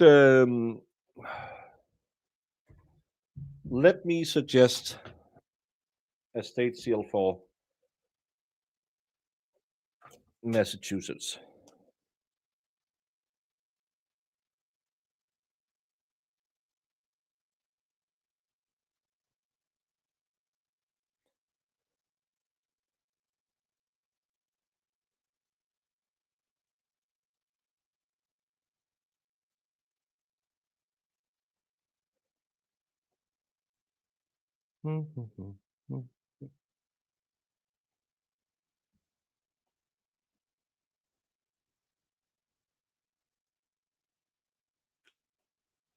I think you should. Can I win something? Oh, that's the wrong one. Because this is how you give money to the corrupt government, and pay to play is whatever you want, you can buy in Massachusetts. Want someone put in trial? Yeah, just give us the money. We'll use all your money to buy special protectors. Do you want businesses? Well, we'll make sweetheart deals. So this is my contribution. Scotty boy, can you give this to your, I think her name is Haley. And oh, we have action. Well, we don't have action, but we have movement.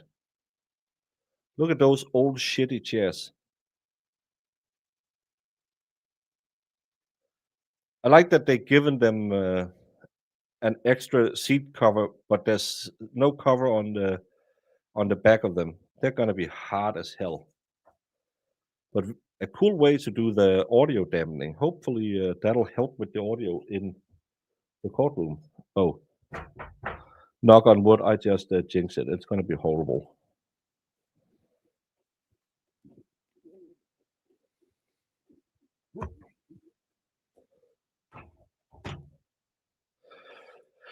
No, it's lunch break. It's Central Time, so it's only 1:20 their time now. We have good handwriting for a man. That's sexist, Miss Sandry. Oh, orale. It's the lounge chairs for the good fellas. Yeah, kind of like those. But I like that they at least gave them an extra pillow because they're probably hard as hell. They're probably from the 60s or something like that. Mm, mm, mm, mm, mm, mm, mm, mm.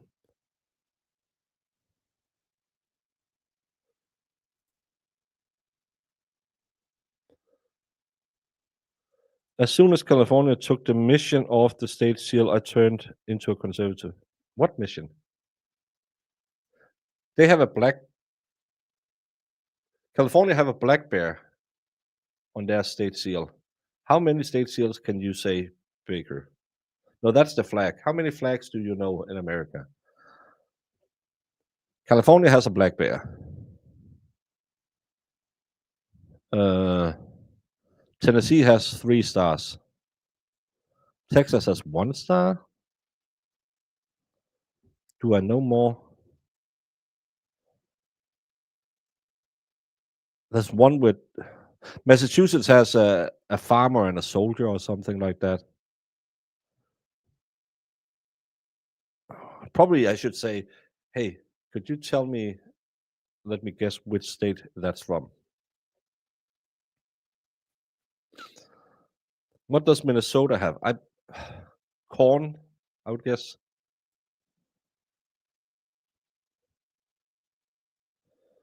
I should know South Carolina, a gamecock.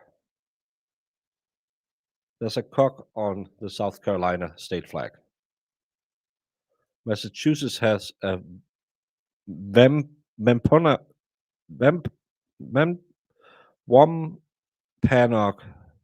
Panunoak. Yes. She's made a new one again. I have it open on the other side. No, it's the same. Oh no, 39 minutes ago I read that one. Yeah, I've already read that one. Yeah. I read that one. Ba, ba, ba, ba.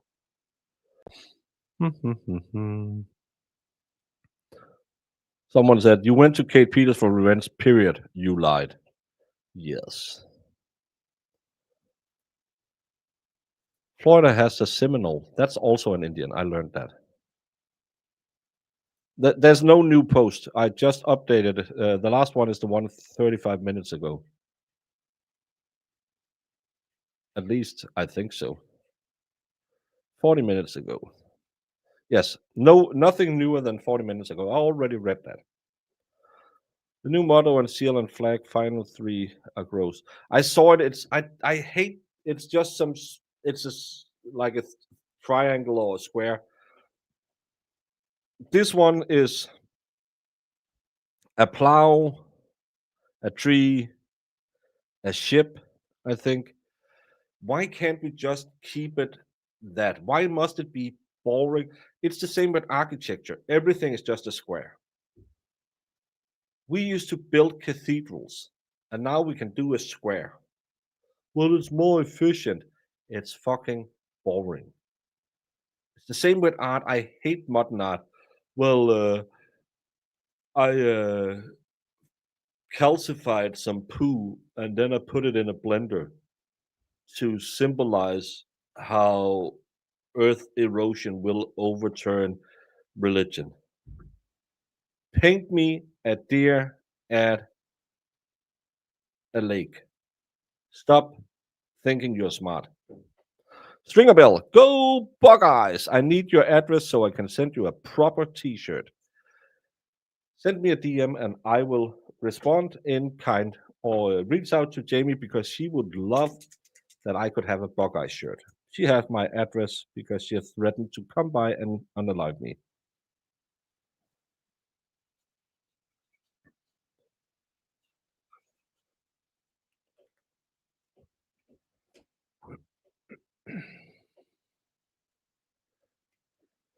Hey, Sleuthy. Have you enjoyed the full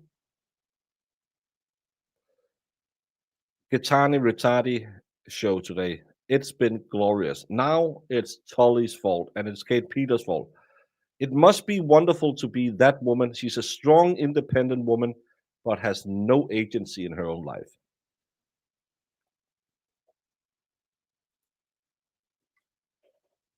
Yes, I already have cocks.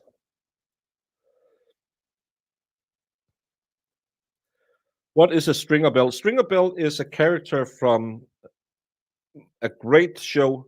Don't watch season 3, that gets weird. Season 2 is not great either. Is it season 3 and 4? Oh, we have a judge.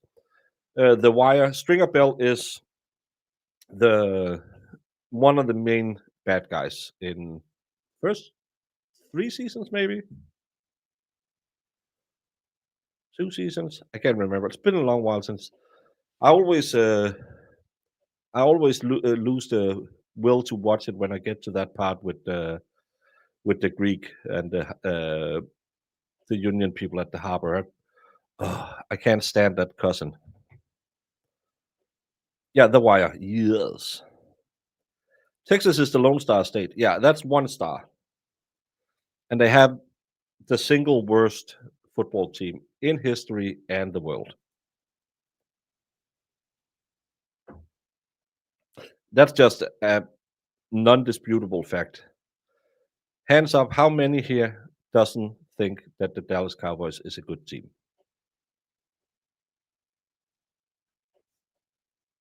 Yes, this case is about a guy. You'll hear the opening statements in a bit, but allegedly he lured his baby mama out to meet him. She said to her mama she was going to the hospital. He then pew-pewed her in the face, took the baby, drove to a bridge, tossed the baby off the bridge. Allegedly, there is a confession. The defense claimed that confession is unconstitutional because he was kind of forced to give it. They tried to have it thrown out. The judge said, nah, we're going to go. It's going to be brought up at court. So this is a 2-day-old baby that he tossed off. So the last case, we had someone who unalived someone who was like a month before being born. This asshole allegedly unalived someone 2 days after they were born.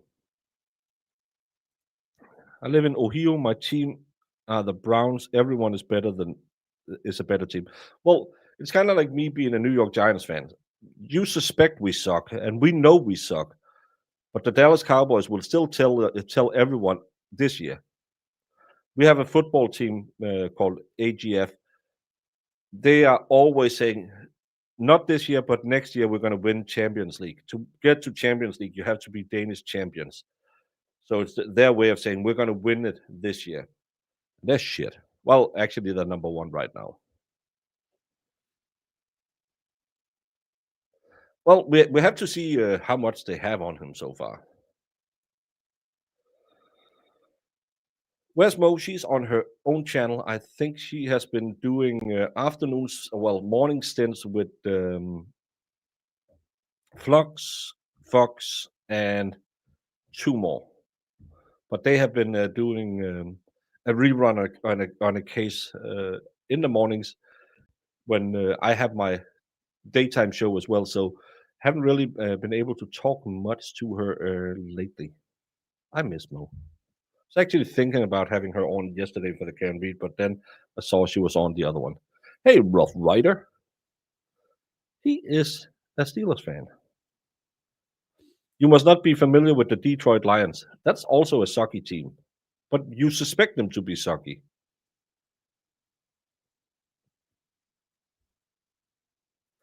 Since we know there's a confession, it makes it quite hard to start from not guilty. Well, it's an interesting thing because then you could say there was a confession in the Delphi case. And a lot of people don't think that Richard Allen was guilty. But the police claim that he said he did it. Maybe this guy has been tortured like Richard Allen. Who knows? There are even pro-burgers out there who says, well, the police forced Coburg to take a plea deal because that's totally something they could do because uh, we believe he's innocent because we really was banking hard that we could write this case. So we think Koberger is innocent.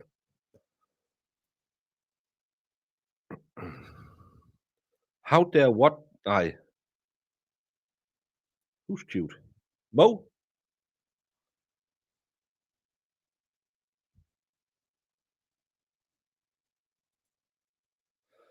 Oh, how nice. I actually played the Norwegian national anthem at a youth national team football game once. Du skønne gamle Norge. Gud signe dig Norge. No, that's not that one. How does it start, Florowski?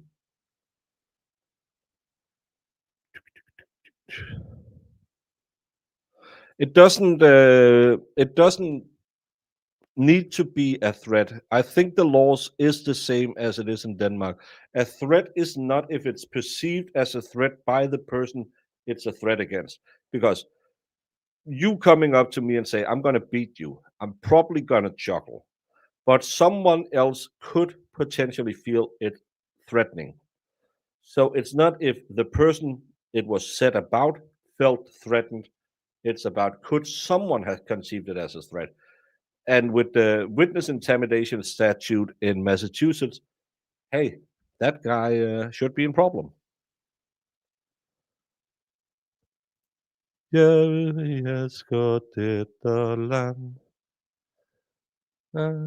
Why can't I remember it? Isn't it? Ba, ba, da, da, dee, da, da. It's been a long time since I played that one. Uh, uh, uh, Richard Allen was a super sus case. I didn't watch it, so I don't. Mo has talked a lot about it. She was the one covering it. But yes, there's a lot of things that, from what I just seen from the outside, doesn't all of it make sense. They all believe he's innocent and agreed to prison for life because he was afraid of them. Yes, that's the story that all the pro-burgers are sitting and saying. He was forced to do it. He was on medication in the courtroom. Yeah, because that will never ever come out that actually he was forced to do it. And if he was forced to do it and the Innocent Project starts looking into it, the chances that he will come out of prison again. So the state doesn't make stupid things like that. I know all of them wanted to be rich and famous off of the Koberger case. It was an interesting case. It could have been a really good online case. Everyone was gearing up for it, and then that asshole just took a plea deal. But we're actually fighting for the victim. No, you're fighting for the grift. And hey, as a pro grifter myself, I salute you.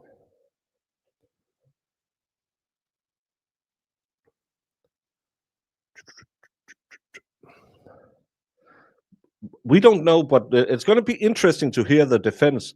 Maybe it's going to be like the other case we had last week, where did you know she was kind of a hoe? So what? Well, his wife was a kind of a bitch. Okay, that was all the defense was.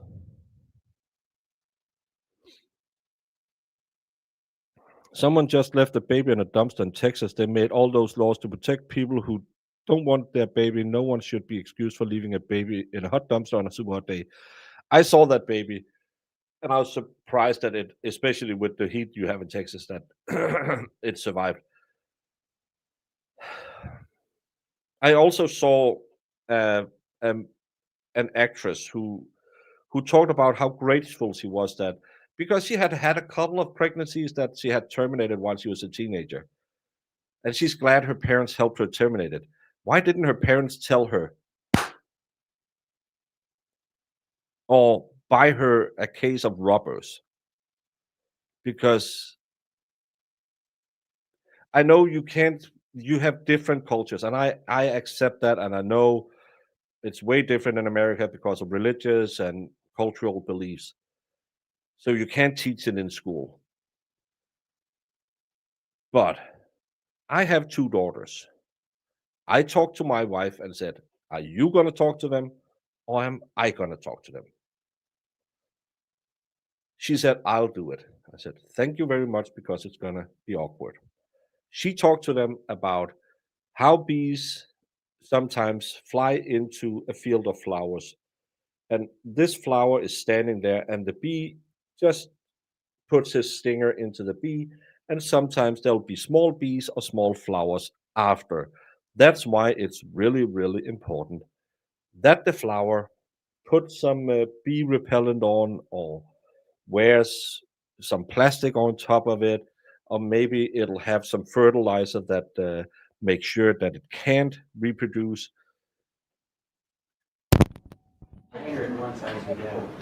Okay, I'm looking for branch, I'm looking for chamber.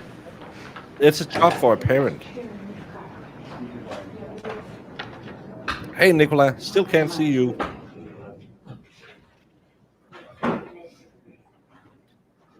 Yeah, 2-day-old baby. And if you, my, I have daughters, so it's a bit. So I do, and my nephews are, well, one of them is probably about that age. I have a cousin who had a kid. His dad, when he went to boarding school, he bought him a case of rubbers and said, "I don't want any grandkids right now. Use these when it's, if you ever get through them, call me and I'll buy some new." I do have a witness list now.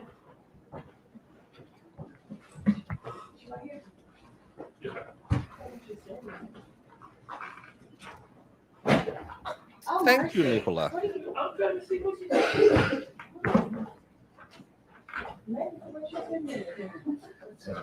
She said something with her chair. Swap it out. She said something's wrong with it, then there's something wrong with it. Swap it out.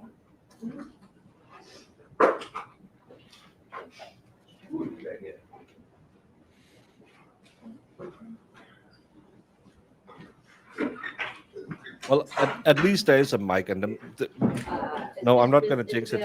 Just saying, no, I'm not going to say it sounds okay. I mean, I'm just making sure, because I know he has some extra things he has to do. Well, she's seen all the pictures of the micro P. Well, she hasn't seen the pictures because she always said, "I can't zoom that much on the pictures I sent her." So.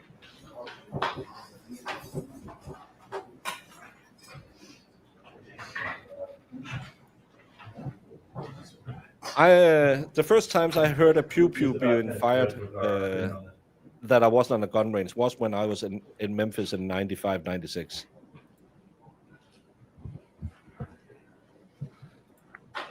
It can be if there's audio from the court, it'll clip.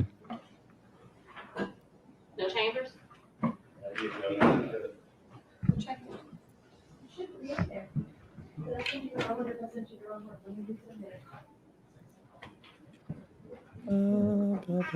So you are redacting, you need the court to print 6 copies? Or just my copy? If we could maybe do one copy for the defense, one copy for the state, one copy for the court. What about Ms. Winnie? I've got it digitally on here in our Okay. file. I include her in my count. Thank you. So 2, 3. Got it. I must have just.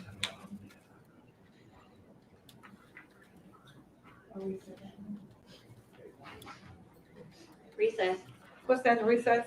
Why don't you just send it straight to Denise Harris? Because that's all I'm gonna do. I'm forward it. Okay. Well, I got Newton here. Is he in this operation? I'll do this one. Thank you.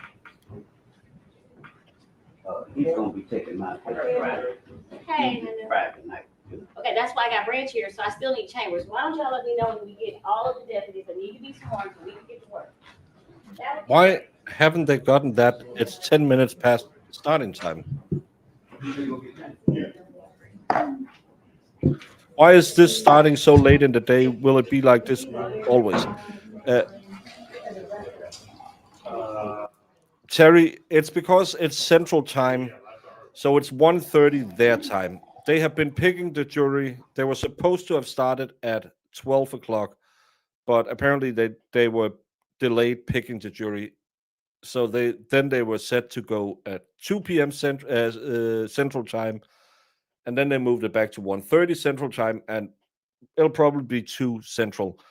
Tomorrow it'll most likely start at 9 o'clock Central Time, so 10 o'clock Eastern Time. So don't you worry about a thing. No, I'm not going to go to the bathroom till we start. I don't need to go that bad. I'm just, yeah. I need to get up and stretch a bit.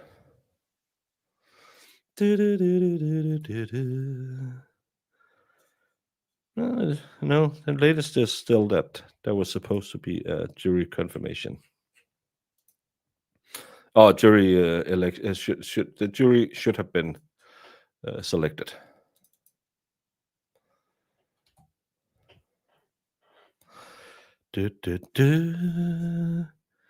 How many 80s kids were dropped off at the mall with $20 in their pockets?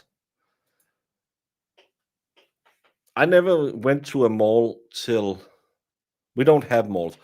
We could go to Germany. Germany has big stores, but nothing like a mall where you have all these multiple stores. But we would go to Germany, and they have department stores. So I never been to a mall until I was renting my tuxedo for prom when I was in Illinois. So that was wonderful. Hey, Jamester, how are you doing? Come right on time. Oh, interesting, Jamie. Thank you for contributing. Every time my mic. Anyways. Yeah, I got some free time this afternoon, so.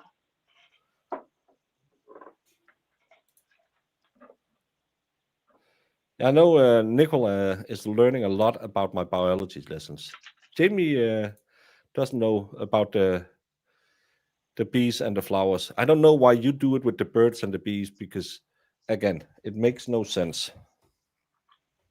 I have said this many a time, Jamie, and you know I'm right. You always say it makes way more sense the way you say it. No, I like your pictures though.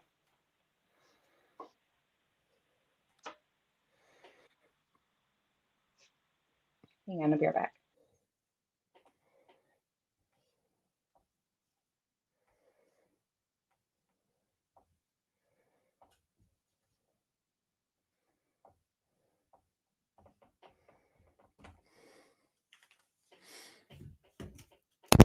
This Don't let it happen again. a bee and a flower. See, it makes sense. It makes no sense if this is a bird. Why would a bee stick All right, anything sir, into where are we? a bird? I am emailing the redactions to Ms. Harris right now with your honor, the state and defense all copied. Requesting 1 copy for the state, 1 copy for the defense, 1 copy for you. And then if we are going to, we'll talk about if we're going to make copies for the jurors and if we are going to, how we will situate that. And we'll need to redact the actual audio, and we won't be using this for a little while, so we'll provide that to defense so that they can review it, make sure it's Let me just be clear, let me understand. You all had 6 calls that you were concerned with. You were able to come to an agreement as to the calls, and the letters are not coming in. yes. That's where we are. Yeah, Your Honor, ruled on that. And none of these, and I ruled on the photograph, none of these jail calls transcriptions are coming in today. Correct. So I don't have to run back here and make copies for you right now. No. I just need to get it to you maybe before close of business. And we have a digital copy to everybody already. I just wanted the record to be complete. So as it relates to the items on your most recent motion, the letters are not going to be introduced. The phone calls by agreement have been redacted digitally. With the exception of exhibit D and F, and those are excluded by agreement. Thank you. And we'll make copies of the transcript for the jury when the time comes, so everybody can have that to follow along. All right, so are we ready? We have one more matter, Your Honor. We'll be calling for the rule. However, we are requesting that April Campbell, who is the mother and grandmother of the victims, pursuant to the Victims' Bill of Rights, be allowed to sit in. She will be called rather early on in the proof, but she does have the right to be here. And Your Honor, I have no objection. And I will say, depending on when our expert, Mr. Neuschatz, is able to be here, he is Jewish, so he's observing Rosh Hashanah today and tomorrow. But I do anticipate him wanting to sit in on the testimony of the officers who took the statement.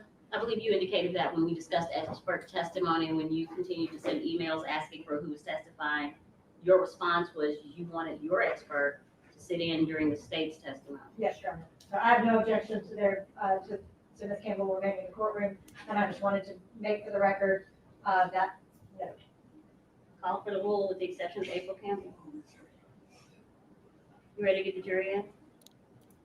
I'm sorry. Are we ready to bring the Well, I jury think it's in? because all of this should probably have been cleared before. But Jamie, tell me how you Yanks think, damn it, this makes sense. I don't know if it's really about a bird and a bee like getting together. I think That's it's what just about the birds and the bees, like separately.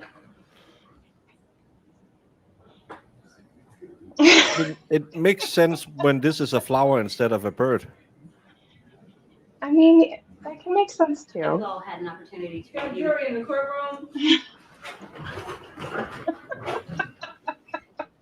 I never took it literal as like a bird and a bee were hanging out.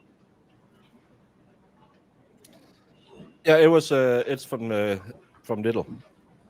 Right now I have X-ray from Corp. Crispy, this is a good Christian channel. Jamie, admonish her. Whatever. Did you draw one? No, stop. Isn't that what that is? Did we get our call? No, it's a stinger on a bee, Jamie. Do you think that's a big No, bee on the on the?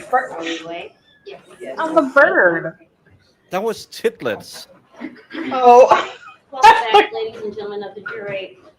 This is the portion of the program where I give you I'm some gonna do it preliminary right now. instructions. Throughout the last 2 days, you've been instructed that I would give you the law. Right now, I'm going to give you a basic outline of what to expect these next few days going forward. The defendant has been charged by the state of Tennessee with a violation of state law. The document containing the charges is referred to as an indictment. An indictment is the formal accusation charging a defendant with a crime and is not evidence of anything. The defendant is charged with first-degree murder, premeditated killing, 2 counts. First-degree murder, killing in perpetration of aggravated child neglect, and especially aggravated kidnapping. The essential elements of first-degree murder, premeditated killing, in counts 1 and 2 of the indictment are as follows: that the defendant unlawfully killed the alleged victim, and that the defendant acted intentionally, and that the killing was premeditated. The essential elements of first-degree murder, killing in perpetration of aggravated child neglect, in count 3 of the indictment are as follows: that the defendant unlawfully killed the alleged victim, and that the killing was committed in the perpetration of or the attempt to perpetrate the alleged aggravated child neglect, that is, that the killing was closely connected to the alleged aggravated child neglect and was not a separate, distinct, and independent event, and that the defendant intended to commit the alleged aggravated child neglect. The essential elements necessary to constitute aggravated child neglect are that the defendant knowingly neglected a child so as to adversely affect the child's health and welfare, and that the act of neglect resulted in serious bodily injury to the child, and that the child was 8 years of age or less. The elements of first-degree murder have already been set out and are previously explained in count 1 and 2 of this indictment. The essential elements of aggravated child neglect in count 4 of the indictment are as follows: that the defendant knowingly neglected a child so as to adversely affect the child's health and welfare, that the act of neglect resulted in serious bodily injury to the child, and that the child was 8 years of age or less. The essential elements of especially aggravated kidnapping in count 5 of the indictment are as follows: that the defendant knowingly removed or confined another unlawfully so as to interfere substantially with the other's liberty, and that the alleged victim suffered serious bodily injury during the removal or confinement. The defendant has pled not guilty to the charges. He is presumed innocent and may not be found guilty by you unless, after hearing all of the evidence, attorneys' arguments, and instructions of law, the 12 jurors seated in this case unanimously find that the state has proven its case beyond a reasonable doubt. The first step in the trial will be the attorney's opening statements. The state will tell you about the evidence it intends to present so that you will have an idea what the state's case is about. The opening statement is not evidence. After the state's opening statement, the attorney for the defendant may make an opening statement if he or she should choose. Next will be the state's case in chief, in which the state will present its evidence. The evidence in the case will most likely consist of testimony of witnesses, physical exhibits, and documents. After the state completes its case in chief, the defense will have an opportunity to present evidence through witnesses and exhibits. A defendant is not required to put on any evidence or to testify. The burden is always on the state to convince you that the defendant is guilty beyond a reasonable doubt. If the defense does present proof, the state may then put on what is known as rebuttal proof. After the state's rebuttal, the defense may put on further proof. After you've heard all of the evidence, the state and the defense may present final arguments. Likewise, closing arguments are not evidence. In closing arguments, the parties will attempt to summarize their cases. The final part of the trial occurs when I instruct you about the rules of law that you are to use in returning your verdict. After you hear my instructions, I will select and excuse the alternate jurors. The final 12 jurors will leave the courtroom together as a group. You will then begin your deliberations to make a decision in the case. Your deliberations will be secret, and you will not be required to explain your verdict to anyone. Now that I have described in outline form the trial itself, let me explain the functions that you and I will perform during the trial. I will decide which rules of law apply to the case. My decisions will be reflected in responses to questions and objections the attorneys raise during the trial and in my final jury instructions. It is your job to determine what the facts are from the evidence. You must then apply the law and my instructions to the facts, and from that application, you will arrive at a verdict. The state has the burden of proving the guilt of the defendant beyond a reasonable doubt, and this burden remains on the state. Keep in mind that the defendant is presumed to be innocent. Thus, a defendant is not required to prove his innocence, to have his attorney make any statements or arguments, or to produce any evidence. You, as jurors, must decide whether the state has proven beyond a reasonable doubt that the defendant has committed the crimes charged in the indictment. You must base that decision only on the evidence of the case and my instructions about the law. An important part of your job will be making judgments about the testimony of witnesses who testified. You should decide whether you believe what each person says and the importance of his or her testimony. In making that decision, I suggest you ask yourself a few questions. This is the Did judge. the person impress you as honest? Did he or she have any particular reason not to tell the truth? Did the witness have an opportunity and ability to observe? I'll just say this silhouette thing. I actually, when I did my exam to become a baker, we have to do something to make it special so the judges can see it's ours. I had I don't know what you call these thingy things in English, but I had stuff made of my grandmother because she was the one who inspired me to become a baker, and I put that on all my bread. Accurately the things he or she testified about? Did he or she appear to understand the questions clearly and answer them directly? Cameo. Did a witness's testimony differ from the testimony of other witnesses? These are some of the considerations that will help you determine the accuracy of each witness's testimony. In making up your mind and reaching a verdict, do not base any decisions on the fact that there were more witnesses on one side than on the other. Likewise, do not reach a conclusion on a particular point just because more witnesses testified for one side on that point. Your job is to think about and evaluate the testimony of each witness you heard and decide the facts. Some of you have heard the terms circumstantial evidence and direct evidence. These are two basic types of evidence that exist in law. Direct evidence is direct proof of a fact, such as the testimony of an eyewitness. Circumstantial evidence is proof of facts from which you may infer or conclude that other facts exist. You may consider both kinds of evidence, which are considered to be of equal value No, I put in a silhouette of my grandmother. in the law.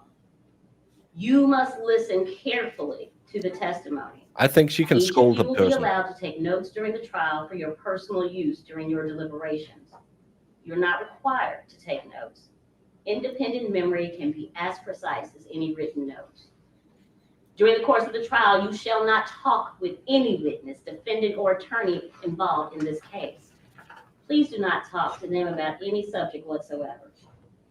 You might see them in the hallway, on an elevator, or at some other location. If you do, perhaps the best standing rule is to not say anything. You should also not discuss the case amongst yourselves until I instruct you on the law and you start deliberating at the end of this case.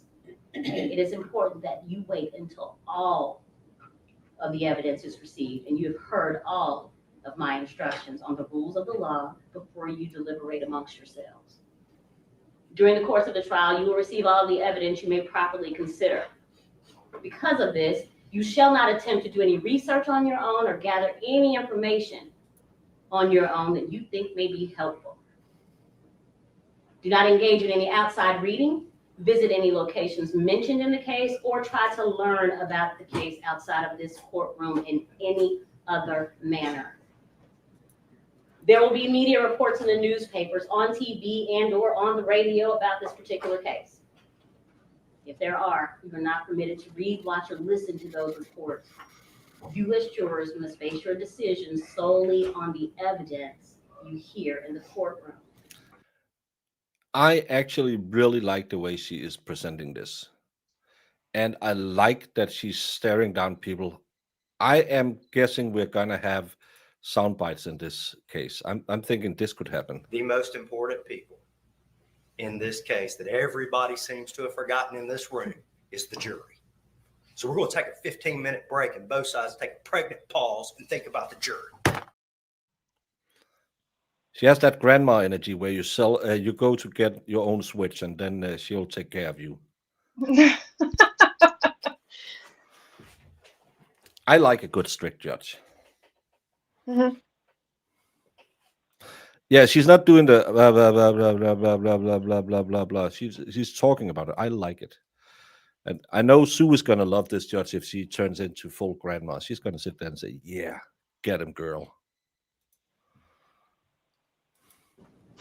At times during the trial, an attorney may make an objection to a question that is asked by another attorney or to an answer that a witness gives. This simply means that the attorney is requesting that I make a decision about a particular rule of law. Do not draw any conclusions from the fact that an objection was made or from my ruling on that objection. My rulings only relate to the legal questions that I must determine and should not influence your thinking. If I sustain an objection, the witness will not be permitted to answer the question. Do not attempt to guess what that answer might have been had the witness been permitted to give it. Similarly, if I tell you not to consider a particular statement that was made, you should put that statement out of your mind and you may not refer to that statement in your later deliberations. It is the responsibility of the attorneys to present the evidence. You must decide this case based on the evidence that's presented to you. Finally, during the course of the trial, I may have to interrupt the proceedings to confer with the attorneys about the rules of law that should apply. In some cases, we may have bench conferences in the courtroom outside of your hearing. And in some instances, I may ask you to retire to the jury room. While we will attempt to resolve some of these issues in the mornings before we get started, in the long run, they save time for all of us. If after your deliberations you find a defendant guilty of any offense, there will be a second phase that we've already discussed during voir dire, in which we will have what we call a mini trial, and the state will put on additional proof, and perhaps the defense will as well. But that's only if we make it through the guilt phase. We're So all clear on that point. is it a death penalty case? This completes my opening comments to you. We will now I think proceed they're just with the his reading of sentencing. the indictment. Maybe. I like this lady. Please. She's going to be bitchy.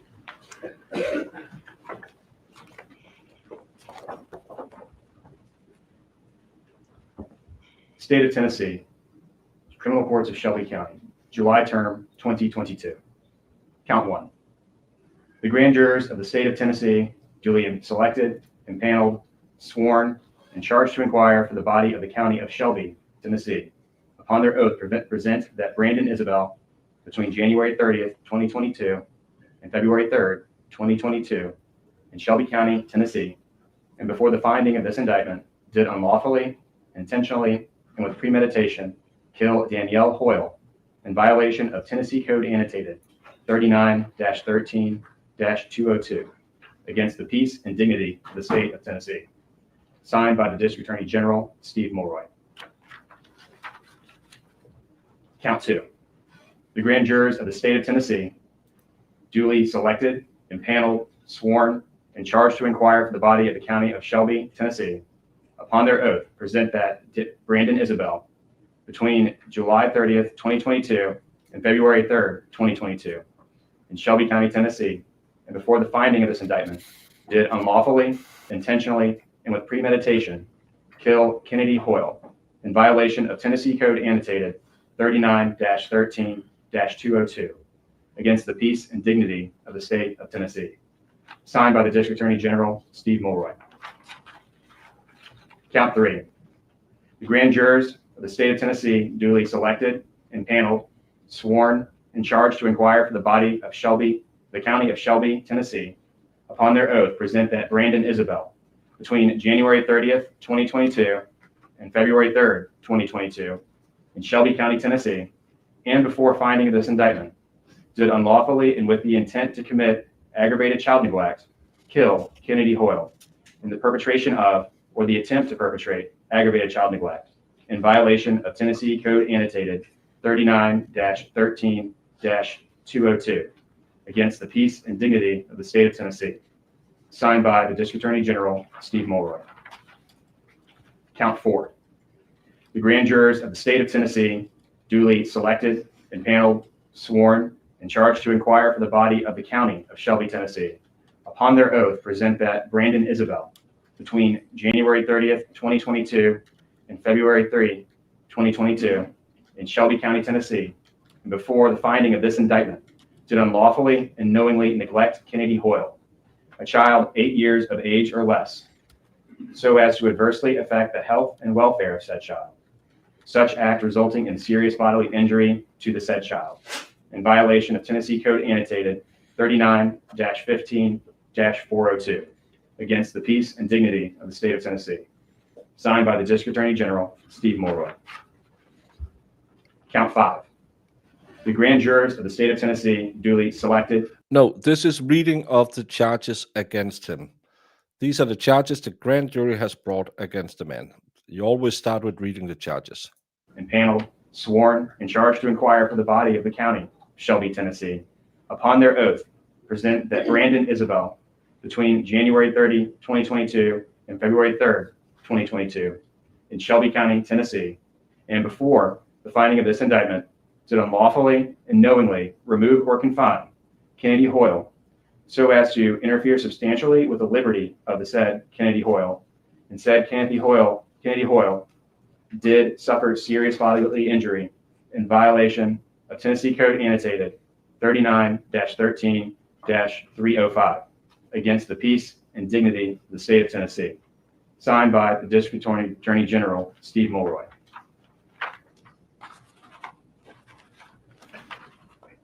Indictment number 2203799, State of Tennessee versus Brandon Isabelle. A true bill signed by the foreperson of the grand jury on September 13th of 2022. Ms. Peeps, Mr. Massey, how does your defendant wish to plead to each count in the indictment? Your Honor, as to the charges listed in the indictment, Mr. Isabelle pleads not guilty.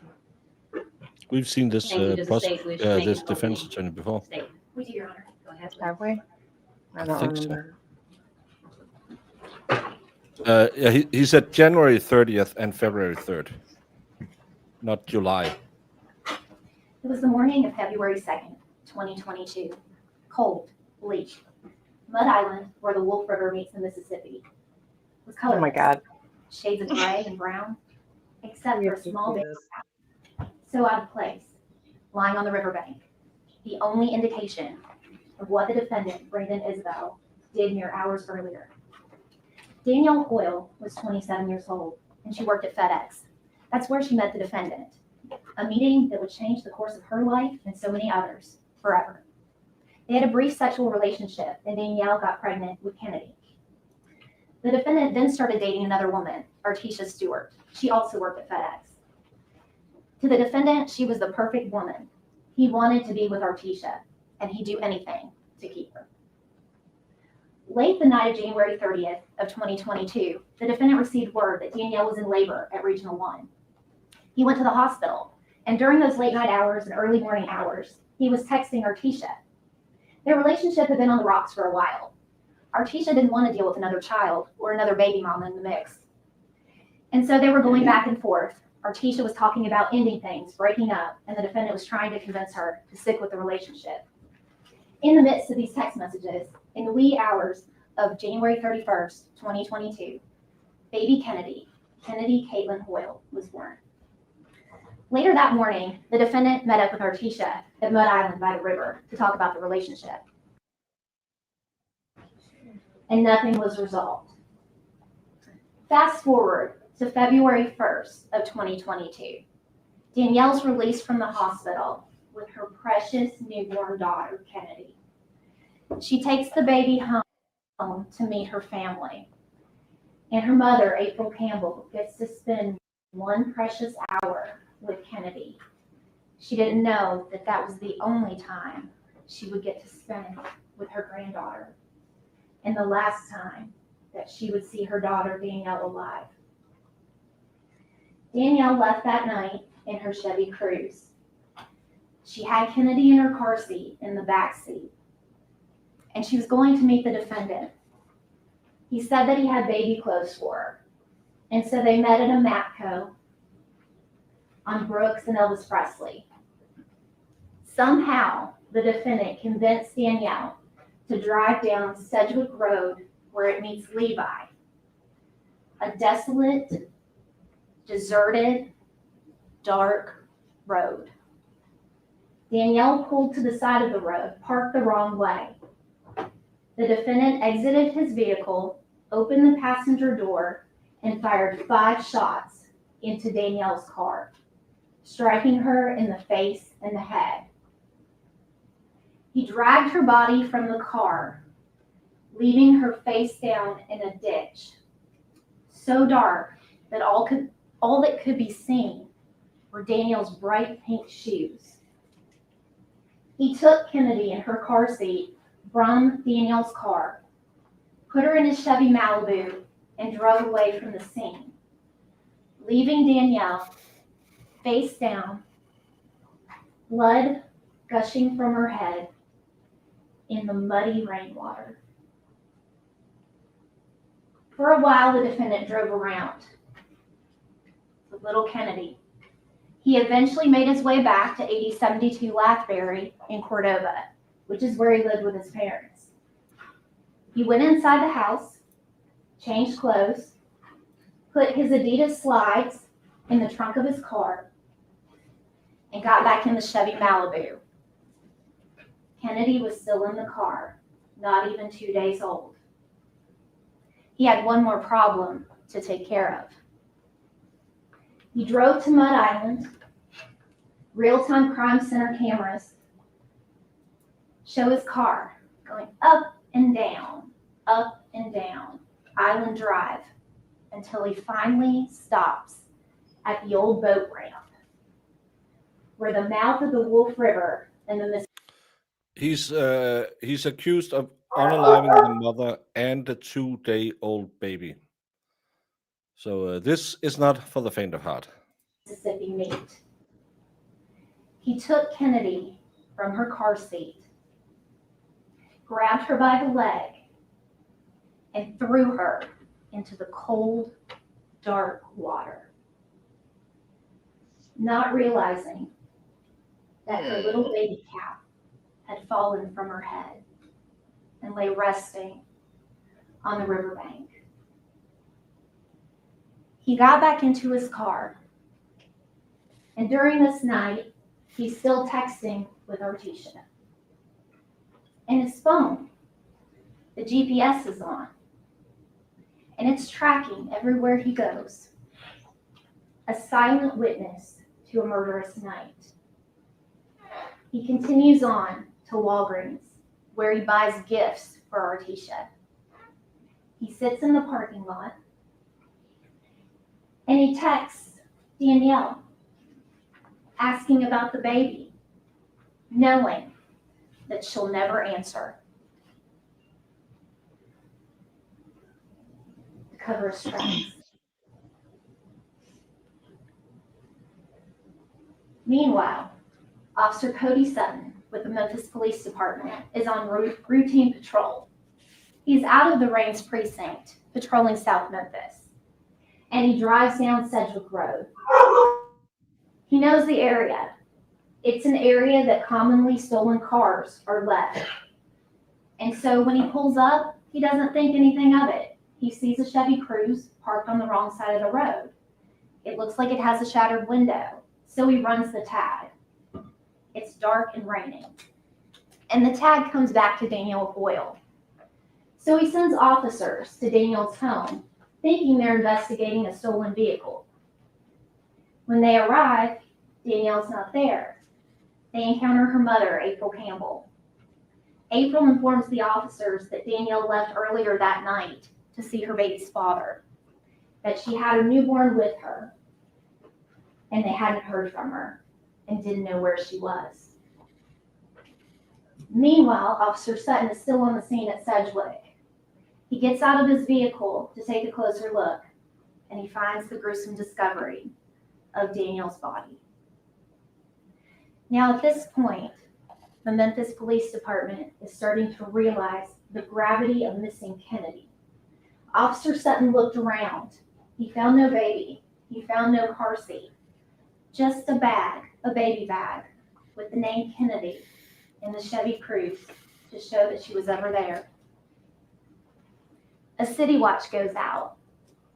While this is starting to happen, the defendant has another stop to make.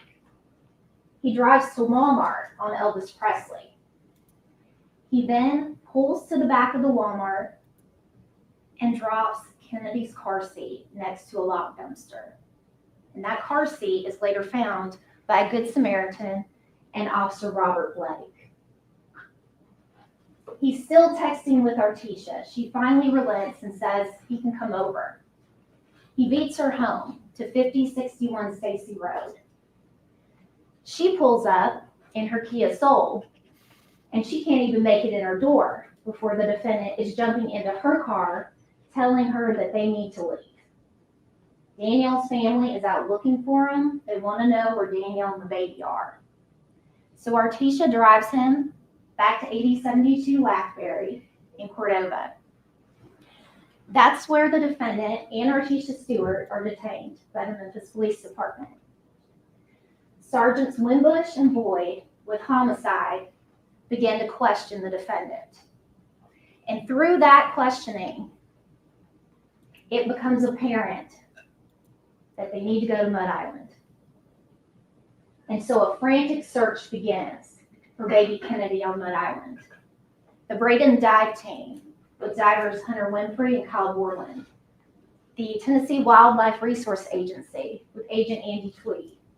Numerous MPD officers on the ground, air support, a helicopter, a drone, looking for baby Kennedy. But they didn't find her. All they found was that baby cat on the riverbank. As Sergeant Boyd and Wimbush continued to speak with the defendant, more information came to light. Sergeant Fowler and Officer Cole went to 5061 Stacy Road, Artesia Stewart's home. That's where the defendant had left his car, the white Chevy Malibu. They searched the car, and in the trunk of the vehicle, they found the Adidas slides that the defendant was wearing. Officer Carlisle took the clothing that the defendant was in when he was taken into custody. And he noticed that the defendant was wearing a pair of white socks with what looked to be blood on them.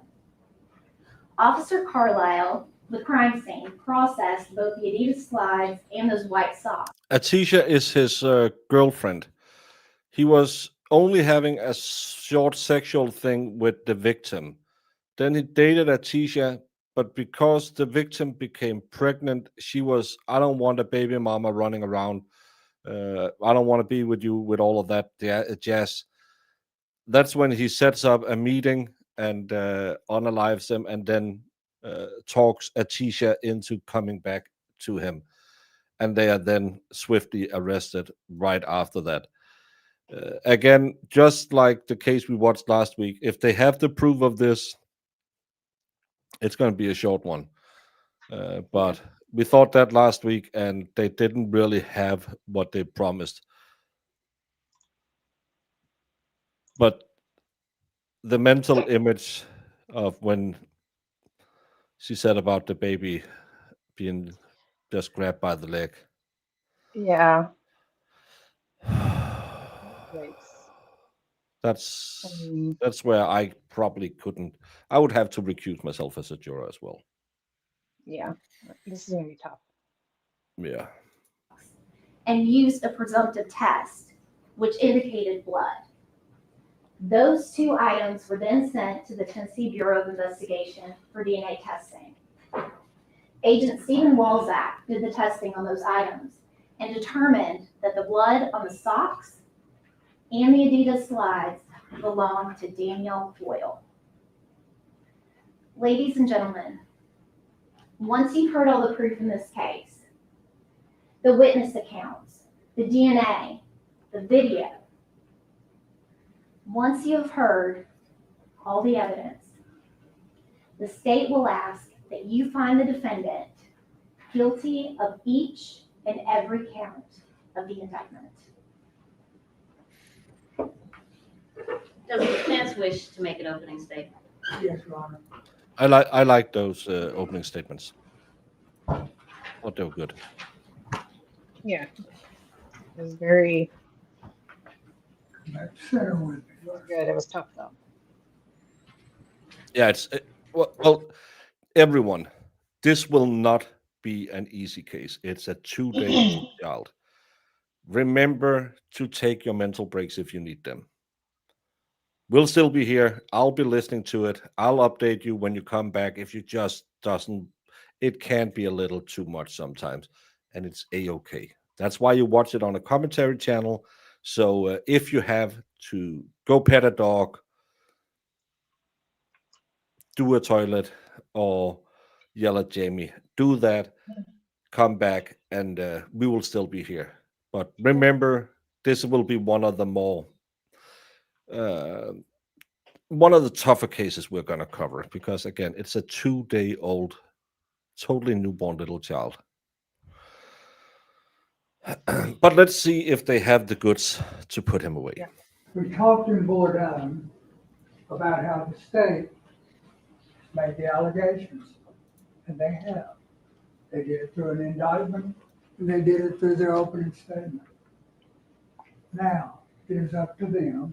The burden is on them to prove these allegations. Prove these allegations beyond a reasonable doubt. Now, we also talked about how you can't know for sure if truth is being told to you. And that's understandable.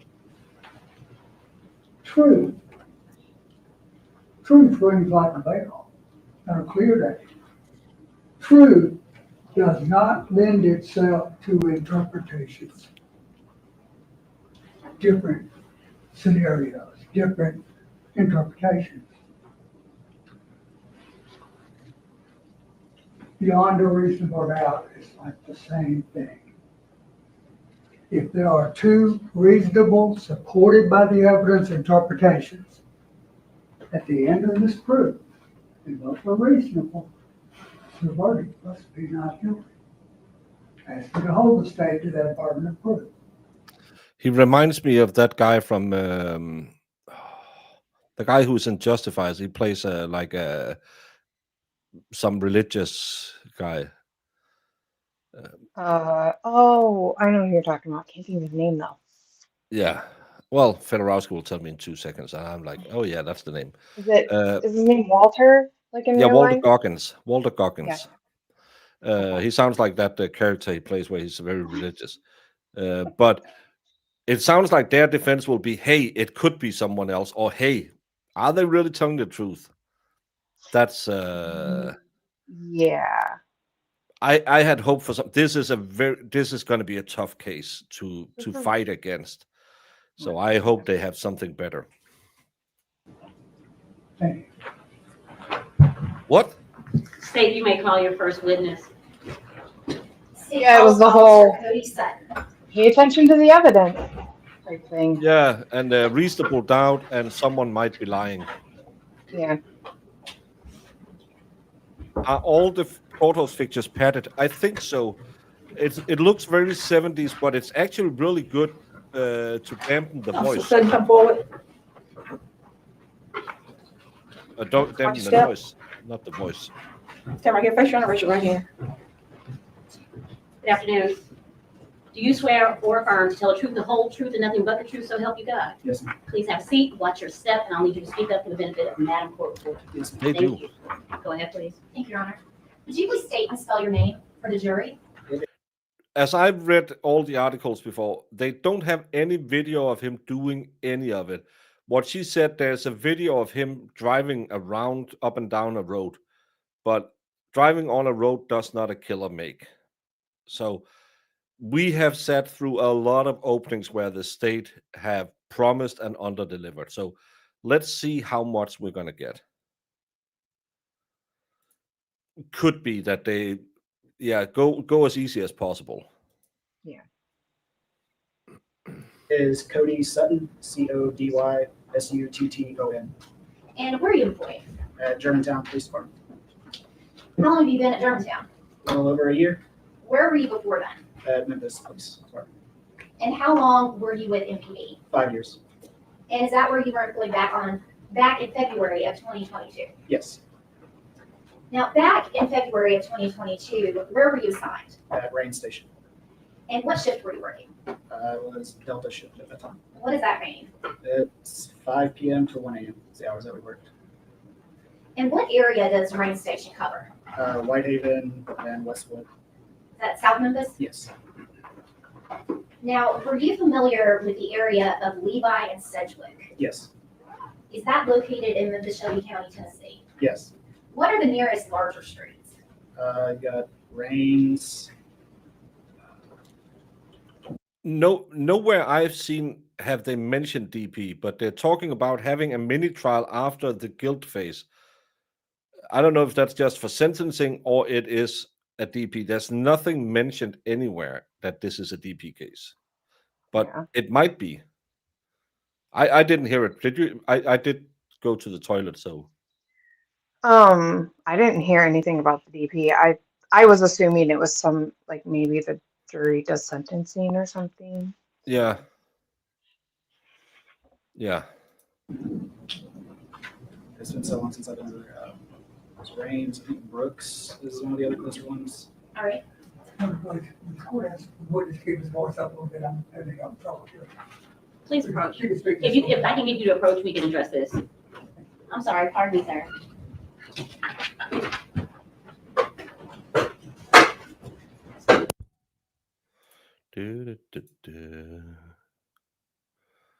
First sidebar. The defendant looks so clean cut now. Good call on their part to make him look less like a derelict.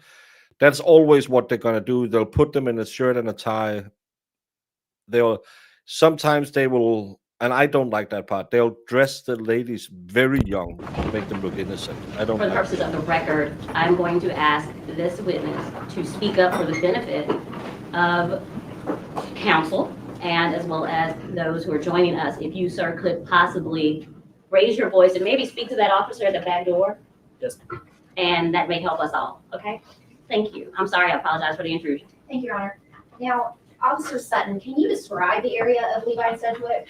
The area of Levi and Sedgwick is it's a back 2-lane road. There's no street lights. It's very dark back there. No houses or anything like that. And when you would patrol that area, was that specific area known to you for a reason? Yes, ma'am. Very frequently we would find abandoned, stolen cars on that back street. Now, on the night of February 1st of 2022, were you patrolling in that area? Yes, ma'am. And did you arrive on Levi and Sedgwick around 11:15 p.m.? Objection to meeting. It doesn't suggest an answer, Judge. You can answer yes or no. Overruled, I'll allow it. Yes. And what were the conditions that night? It was cold. It was raining that night. Did you see anything that drew your attention? Yes, there was what appeared to be an abandoned vehicle on the side of the road. Was it parked on the correct side of the road? Was it facing? No, it was not. Okay. Can you describe how it was parked? It was parked on the left-hand side of the road facing the wrong direction. I'm going to hand you a photograph and see if you recognize it.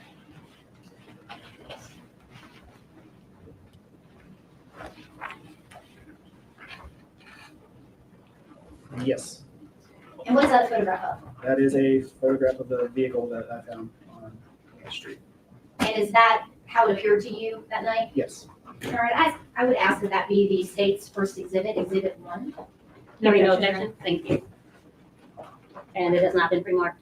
It is not, Your Honor. I think the big problem is the chair is really badly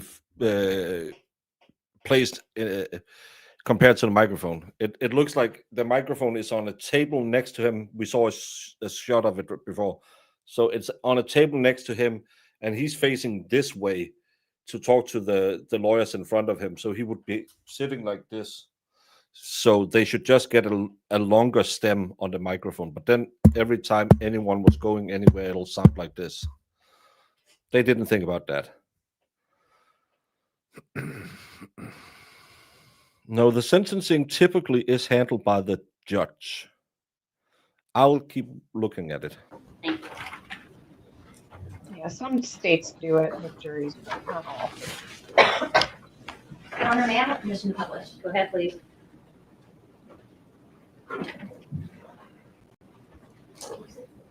Okay, so Officer Sutton, just to be clear, what are we saying right here?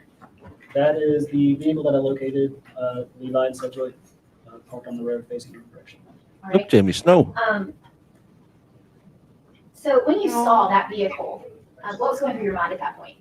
I thought it was either someone had left it there, parked it there, broken down, or it might be stolen. Right. And what did you do? I had officers go to the registered owner's address to see if they knew the whereabouts of their vehicle and wait for them to get back with me with that information. And do you recall the name of the registered owner? Off the top of my head, no. And once officers went to that location, did you remain on the scene at Levi and Sedgwick? Yes, And did you receive information from those officers? I did. And what information did you receive? They told me that, Objection to hearsay. Judge, it's not being offered for the truth of the matter asserted, but I just Google it. It's not a DP case, but it will be the jury that can sentence him to where the jury could recommend life in prison, life without parole, or a term for 25 to 40 per Tennessee sentencing guidelines for non-capital first-degree murder. So that's why they're having the second trial. to explain what the officer, the next actions that he took as a result of that information. Your response? Or then he can reply to what he did next. We don't need to provide the information that he was given through hearsay statements. Sustain the objection. Officer Sutton, once you received that information, what did you do? I got out and checked the vehicle, and that's when I noticed there was blood on the driver's side door. And did you continue to investigate? Yes, ma'am. And what did you find? I found the victim's body in the ditch next to the vehicle. Did you also look for a baby? Yes. Did you locate a baby? No. And did you take that step because of information that you received? Yes. Now, when you initially arrived on Levi and Sedgwick and saw the vehicle, did you have body cam on at that time? Not at first, no. Once you discovered the body, did you then turn your body cam on? Yes. I'm going to hand you a flash drive and see if you recognize it.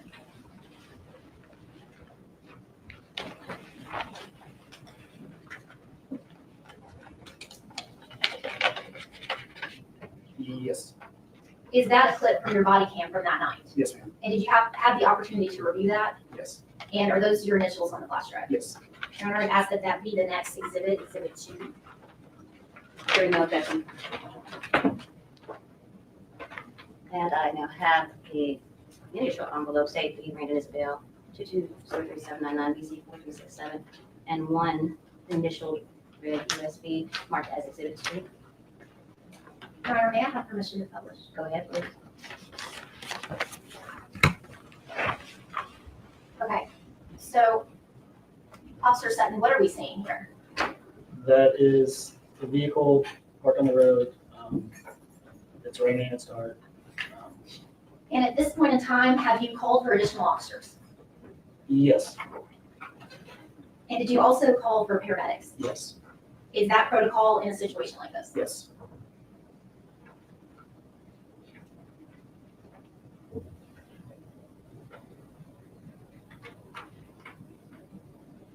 Now, it looks like there are some lights.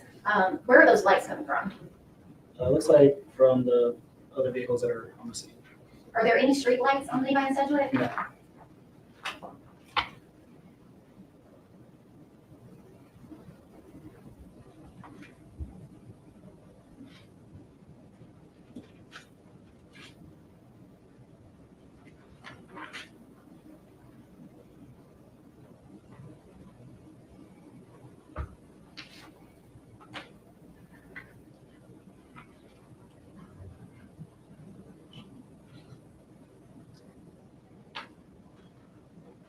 And does this clip just continue to show the scene as you were there? Yes, ma'am.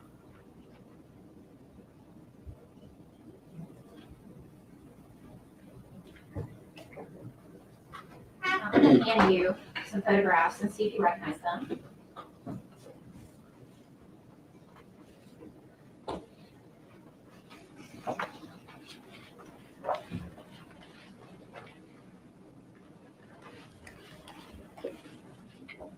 If you would just look at that first photograph, do you recognize that photograph?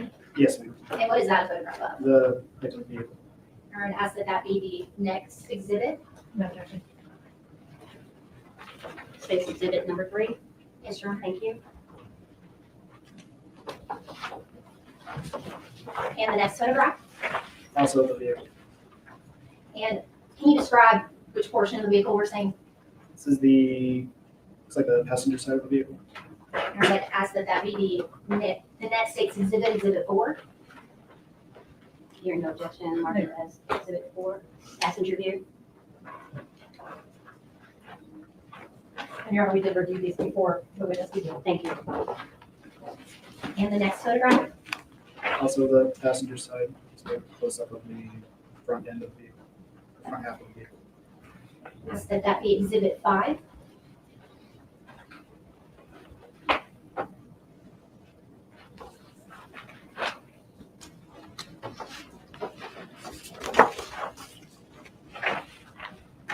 And the next photograph, The driver's side of the vehicle, the broken front driver's side window. I'd ask that be exhibit 6.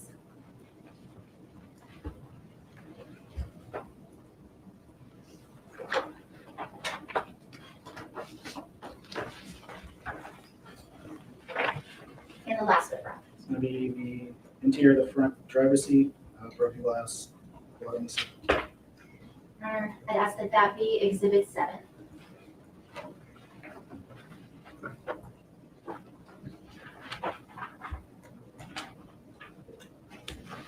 May I have permission to publish one? Go ahead, please.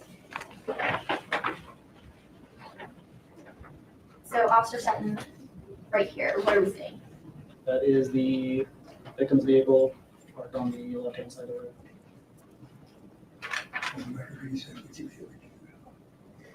And that was, for the record, exhibit 3. Now we're looking at exhibit 4. What are we seeing? The passenger side of the vehicle. And does it appear that there's something hanging out of the passenger side? Yes. Oh, sorry, you can't see that. And that is exhibit 4. Exhibit 5. And that is exhibit 4. Sorry, I had the cover up. As you can see, there's something sticking out down here on the passenger side of the car. Exhibit 5. What are we seeing here? Also the passenger side of the vehicle, the front half of it. Was there anything about this side of the vehicle?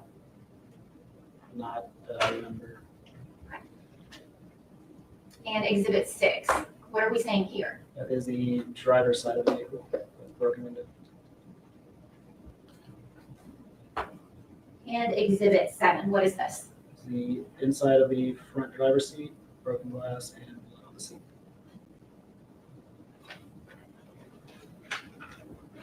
I'm going to hand you another flash drive and see if you recognize it.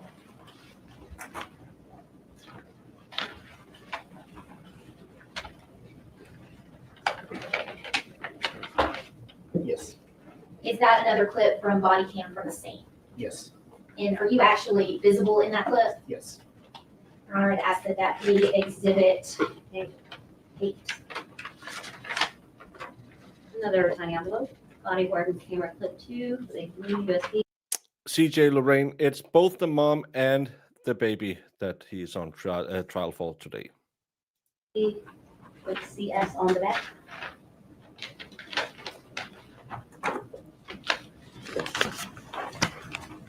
May I have permission to publish? Go ahead, please. Okay, Officer Sutton, what are we saying? That is the vehicle. The victim's body is laying next to the vehicle in the ditch.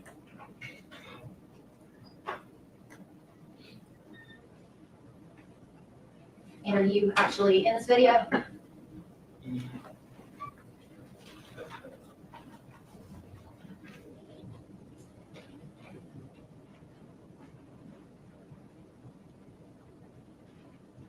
Let me rewind a little bit.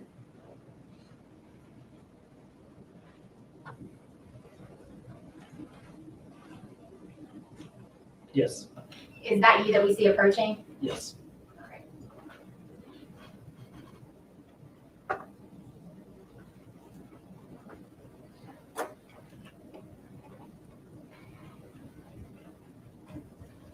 Now, at this point, other officers are arriving, is that correct? Yes. And who begins to work the scene? How is that assigned? First we contact our supervisor, they contact felony response. When they come out, they're the ones that take over the scene from that point. And can you explain to the jury what felony response is? Felony response is our bureau. They would come out on any felony cases that we had they pretty much took over the scene at that point. Are they the after hours people? Yeah. Okay. And then at some point, did homicide make a scene? Yes. And was crime scene also out there? Yes. So is it fair to say there were several bureaus out there working the scene? Yes. It's weird. And I hand you 2 more photographs.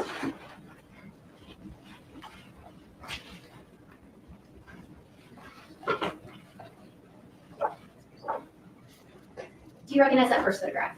Yes. And what is that a picture of? It's a picture of the victim's body. And is that how it looked when you discovered the body? Yes. Your Honor, I'd ask that that be the next exhibit, Exhibit 9.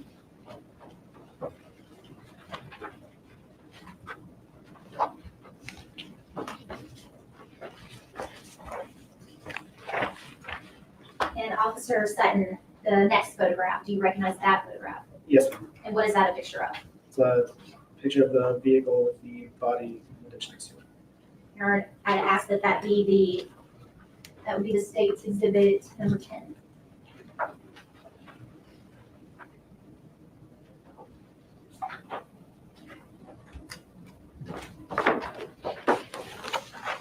May I have permission to close, Your Honor? Go ahead, please. Okay, what are we seeing in this photograph? It's just a partition wall, but it's like that 70s thing where they had cloth on everything. It's probably most likely to dampen audio in the room, and because they thought it looked cool back then. I find it weird that the court reporter is turning her back on the defendant and the prosecution. I just find that's weird, especially because she's right in front of the defendant. I know there's a cop next to him, but it could be dangerous. That is the victim's body lying in the ditch next to the vehicle. And that was exhibit 9. Exhibit 10. What are we seeing in this photograph? It's a wider view of the victim's body next to the vehicle. And at that point in time, has anybody moved the body? No. The light that we're seeing, where is that coming from? The vehicles that are on the scene, flashlights. When you initially pulled up on that vehicle, were you able to see a body? No.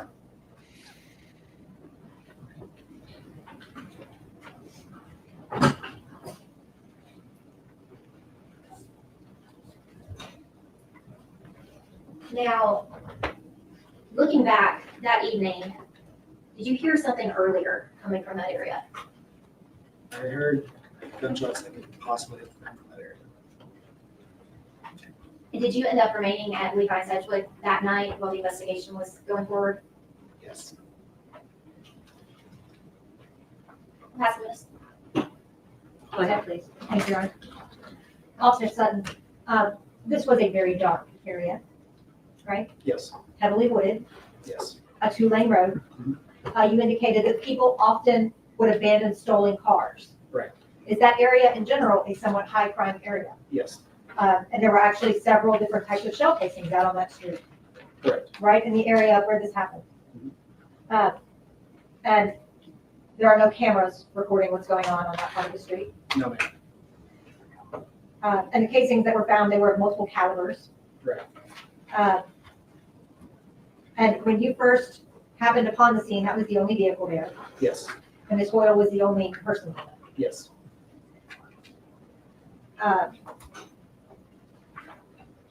Do you recall how many different types of calibers were on the scene? I don't.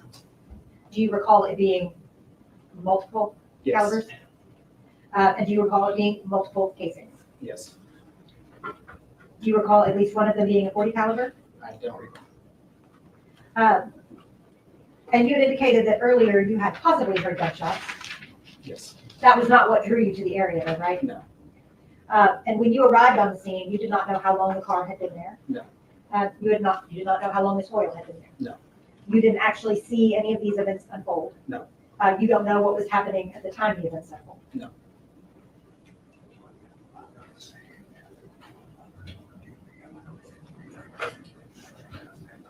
And just for clarity, you had said 23:14 on the time for non-military time speak. That'd be 11:14 p.m., right? Correct.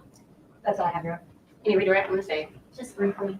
Officer Sutton, you said that this was a high crime area, is that right? Yes. The street signs that we see on Levi and Sedgwick, is there anything out of the ordinary about those? There were multiple bullet holes on many of the street signs in that area. That's all I have, thank you. May I follow up briefly? Please. Is this an area where it is uncommon to hear bullet or gunshot? No. Is that something that you often hear even in these more secluded areas? Yes. Do you drive down Levi and see Sedgwick often? Yes, ma'am. Would you hear gunfire frequently when you were driving along Levi and Sedgwick? Usually when I was driving on Levi and Sedgwick, no. Okay, but in that area? Yeah. Okay, you heard gunshots frequently in that area? Yes. That's all I have. Thank you. You may step down. Please call your next witness.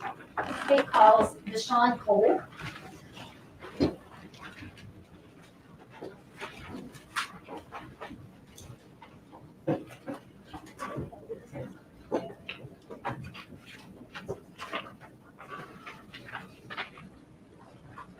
Mr. Cole, come forward. Watch your step. Tell me your first trying to raise your right hand. Pardon me, sir. No problem. Do you swear or affirm to tell the truth, the whole truth, and nothing but the truth, so help you God? I do. Please watch your step. Have a seat and speak up for the benefit of Madam Court Reporter. Thank you. Is it glued to the table, or why don't they just move it over here? Yeah, or just like bend it closer to the person. Yeah, just meep, meep. Or just tell them, yeah, we know we put the shitty table way too low. We were idiots in the 70s, but we thought it would look real cool. It's the same with the sunken living room that everyone fell into when they were drunk. So please turn 45 degrees to the left and try to talk like you're talking to the court reporter. Right. Sorry. Would you please state and spell your name for the jury? Deshaun Cole, is Victor, ISHAWN. Last name is Cole, C-O-L-E. And where are you employed? Memphis Fire Department. How long have you been with the Memphis Fire Department? 17 years. And what is your position there? Lieutenant/paramedic. And did you make a scene at Levi and Sedgwick on February 1st, 2022 into February? Side eye. I don't know where the pictures of you being mounted are, but if you're sharing with class, it's okay. 2nd of 2022. Yes, I did. No. No, And no, you no. recall, what were you responding to? If I'm correct, it was party down. Now, when you arrived at that location, were police already on the scene? Yes. Can you describe the conditions? It was raining. All you see is a police lights, and it was cold at night. Was it a well-lit area? No, ma'am. And describe what you found when you arrived. Hey, we were told to go and there's a young lady laying in the ditch. We got the assessment. I'm going to hand you a USB drive and see if you recognize it.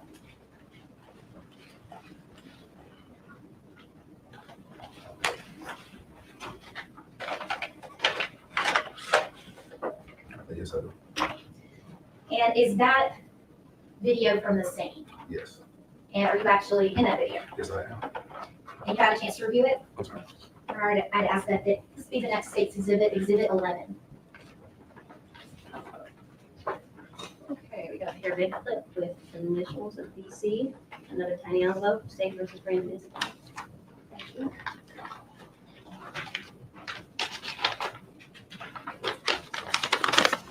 May I have permission to public? Go ahead, please.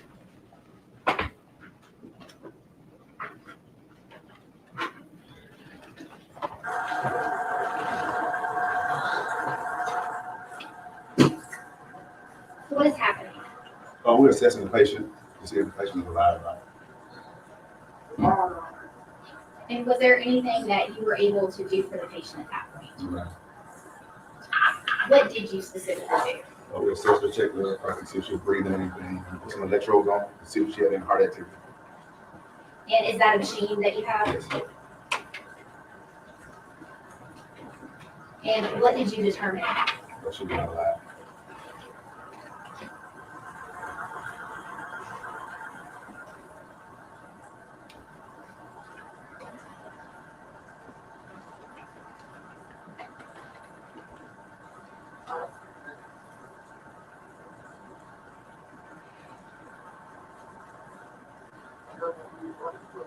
Is she being hooked up with the electrodes at this point? Is that what's happening? It would take a moment.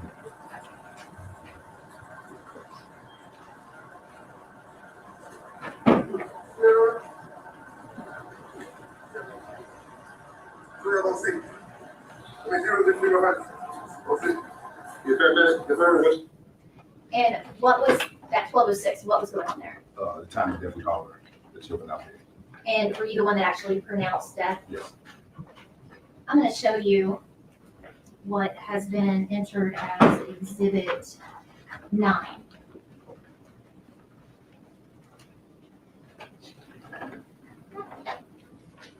Do you recognize this photograph? Yes. Is that the patient that you went out to assess? Yes, ma'am. And we're seeing a little bit of blue here, looks like on the torso and maybe on the arms. Yes. What are those? Those are cardiac electrodes. So you as paramedics to assess her, put the electrodes on her? Yes.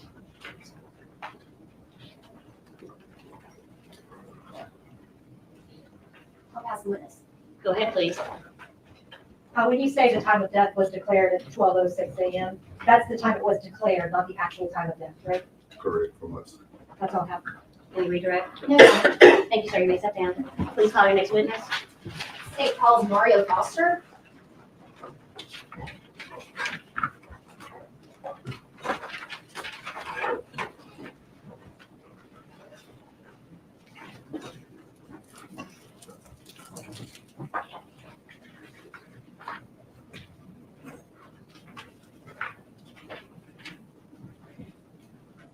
Mr. Foster, come forward. Watch your step. Stand right here, face down, raise your right hand. You solemnly swear to tell the whole truth and nothing but the truth, so help you God? Yes, ma'am. Thank you. Please watch your step and speak up for the benefit of Madam Clerk. Go Doesn't ahead. need to do that every Could you time. please Good state Lord. and spell your name for the jury? Mario Foster, Mario Foster. And where are you employed? Memphis Fire Department. And what do you do for MFD? I'm a driver / advanced EMT. Now, did you respond to a call in late night, February 1st of 2022 to the early morning of February 2nd, 2022? Yes, ma'am. And what was the station you were assigned to at that time? Station 39 on Ellis President Range Road. And did you go to a call in the area of Levi and Sedgwick? Yes, ma'am. And were you also with paramedic Deshaun Cole? Yes, ma'am. What was the scene when you got there? We pulled up, police were on scene, dark back road, it was raining, cold that night. Now, were you the one that was actually assessing the patient? No, ma'am.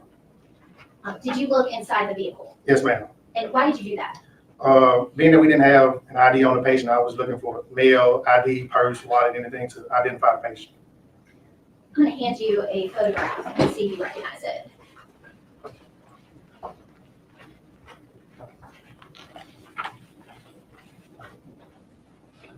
Yes, ma'am. What is that a photograph of? Back seat, diaper bag, of course, assuming a baby had to be in the back seat of the car. Speculation. Give me a second, please. There's been an objection made. Would you like to respond? Your Honor, we'll move past that. Thank you. Judge, we would ask that picture be Exhibit 12.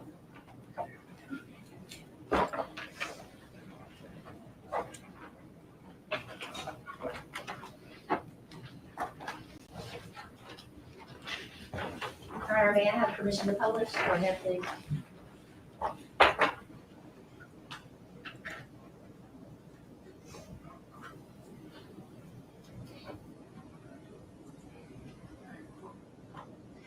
So you looked inside the vehicle to see if you could identify who the patient was, is that right? Yes, ma'am.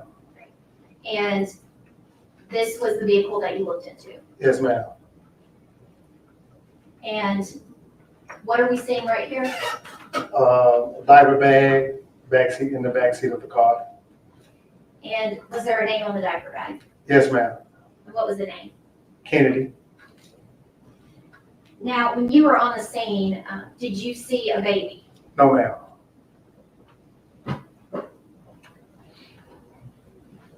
Now, later that morning, did you end up at Rains Precinct? Yes, ma'am. And what were you doing there? So we received a call unrelated to this call. If I remember correctly, it was an altercation between two people, and they called us to assess those patients. And what happened when you went into Rains Precinct? So as we were assessing those patients, we saw a lady walk in, and who we later found out was the mom of the young lady who we had just left. And a few moments after she walked in, we just heard a lot of yelling and screaming from her and the family members that she walked in with. And did you stand by in case any medical needs presented themselves? Yes, ma'am. And what was the demeanor of that woman? At the time, she just walked in, just normal. And again, like I said, after she found out, the news, she just broke down, started crying and screaming. I'll pass the witness. Go ahead, please. No questions, Your Honor? Thank you, sir. You may step down. Please. Pardon me, ladies and gentlemen. I'll be right with you. Please come forward. Thank you. How old is this rat? What rat? There was a rat in the case? I'm sorry, I had a phone call. I don't know. If you're talking about the defendant, I believe he's 27 years old now. Yeah.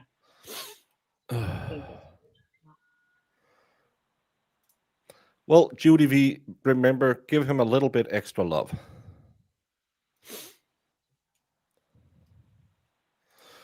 The defense asked questions from the previous officer. Yeah, they didn't really have it. Turn up the They were sound. just- So we can hear. Are we ending? What is she doing? I think so. Or are we taking a break? What's happening? Well, she just asked him to approach, so I don't know. Yeah, but then she stood up and talked to the jury, and they didn't play that part of it. What's happening, Jamie? I don't know. She just asked for a sidebar, and that was it. And then the song went out. But it's only 3:00 in Central Time, right? Yeah.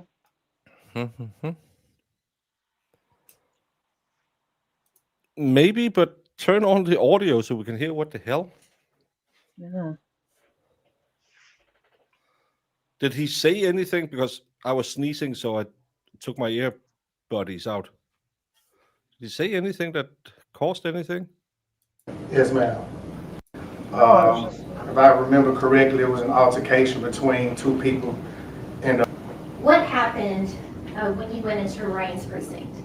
so as we were assessing those patients, we saw a lady walk in, and who we later found out was the mom of the young lady who we had just left. And a few moments after she walked in, we just heard a lot of yelling and screaming from her and the family members that she walked in with. And did you stand by in case any medical needs presented themselves? Yes, ma'am.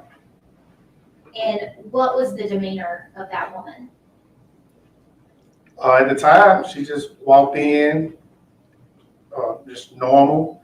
And again, like I said, after she found out, the news, she just broke down, started crying and screaming.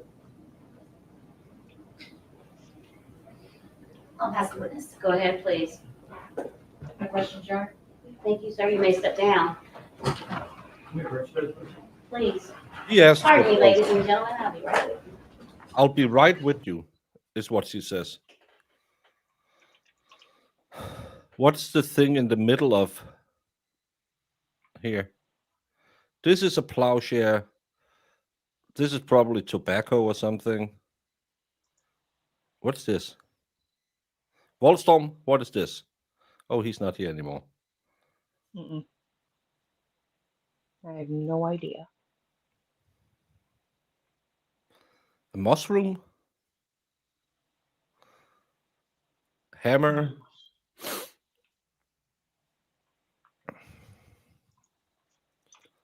Doesn't look like a hammer. Mm. A magic mushroom or oh yeah, Tennessee is the home of the nuclear bomb. It's up the road from Knoxville. The expert always says, "Oh, I'm going to show you." He's never shown me. No, it's not a bale of hay because there's a bottom part to it as well.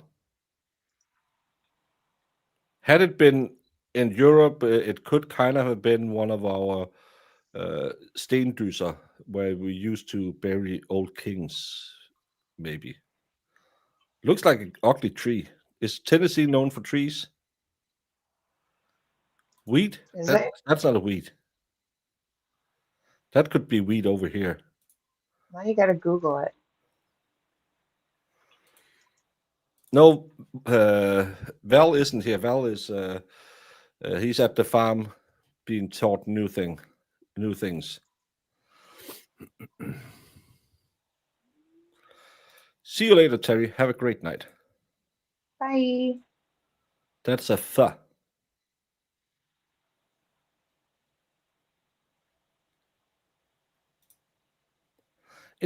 This isn't wheat. Do any of you know how wheat looks? I don't know what any of that stuff is. So you got me. It looks like a tree or a bush.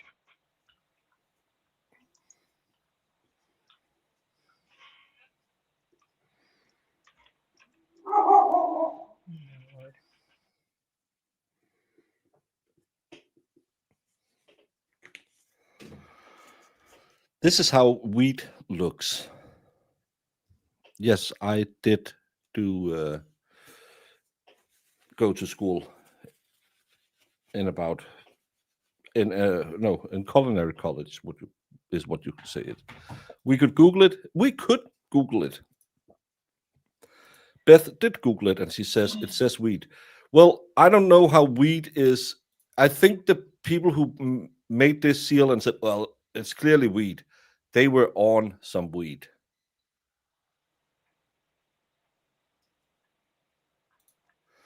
Maybe it's a bad metal artist. Plow, weed, cotton plant, and boat, according to Wikipedia. I'm just telling you, that's not how wheat look. I know. No offense to any of the locals, but there's that saying about the Southerners being a little. That's not how wheat looks.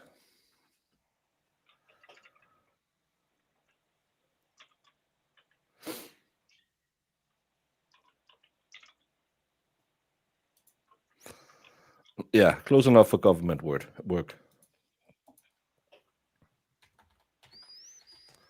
It is. It looks like a bush. Jamie, this is a good Christian channel. Don't talk about your sexual things on it. Even start with me. That's wheat. There's no way an artist looked at this and said, "Yeah, I'll depict it like that."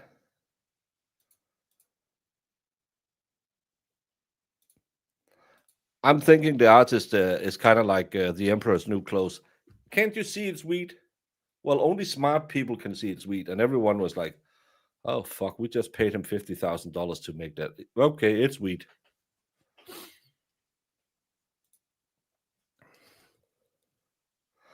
I bet you they don't, because we are a highly agricultural country. Thank you very much. Agriculture, when you have to spell out what you're drawing, you're a bad artist. Yes. It's meth weed.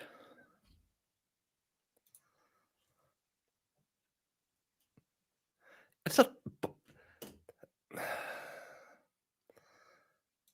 no. Yeah, but Jamie, and she can join Kelly and Twisted Tragedies tonight on their Smex talk. Excuse me. No.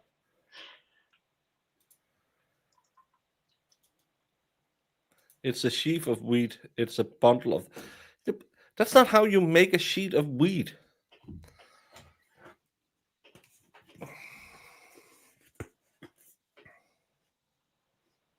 It's a sheaf. What's a sheaf? That's a bushel of, not a bushel, but it's when you take the wheat and you tie it together like this so you can stack it and dry it. I love that word. A sheaf of wheat. I'm going with someone told someone in government. Well, it's clearly that. Can't you see that? Well, maybe it's because I made it so only smart people could see it, and that government worker was like, "I want to be smart." Mhm. It's wheat bundled by a really disgruntled employee. Yeah, it's ukrudt.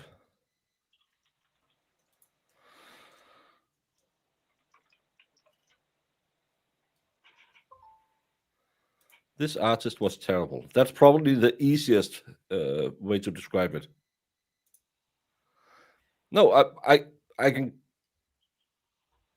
I don't know cotton plants. We don't really have that over here. So I thought this would be tobacco on the right side because I don't think cotton is that leafy. I can see the plowshare. I can see that. I could buy that this was kind of some weed or something. This over here, either a stormtrooper lost his helmet or a weird stone. But maybe we should have a drawing contest and make it pretty. Yeah, it looks more like a sledgehammer. We're going to make fun of the expert when he comes back. Just make fun of him living in a state that has such a weird seal.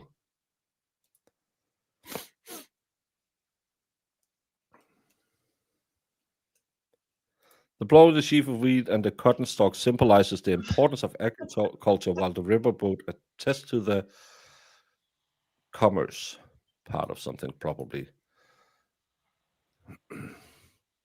The sheaf of wheat. The cotton plant sucks too. Yeah, isn't it normally more stalky and not so? This looks more like tobacco, don't it? I don't know who made this. It's probably 200 years old or something like that. But damn it, if I can't be an art critic while I don't know what's going on in court, I don't know what I should have a YouTube channel for. And Jamie just learned a new word today, a sheaf of wheat. A sheaf of wheat. And I don't know why it makes me giggle. You never ever heard that word before? No. I didn't know that's what it's called.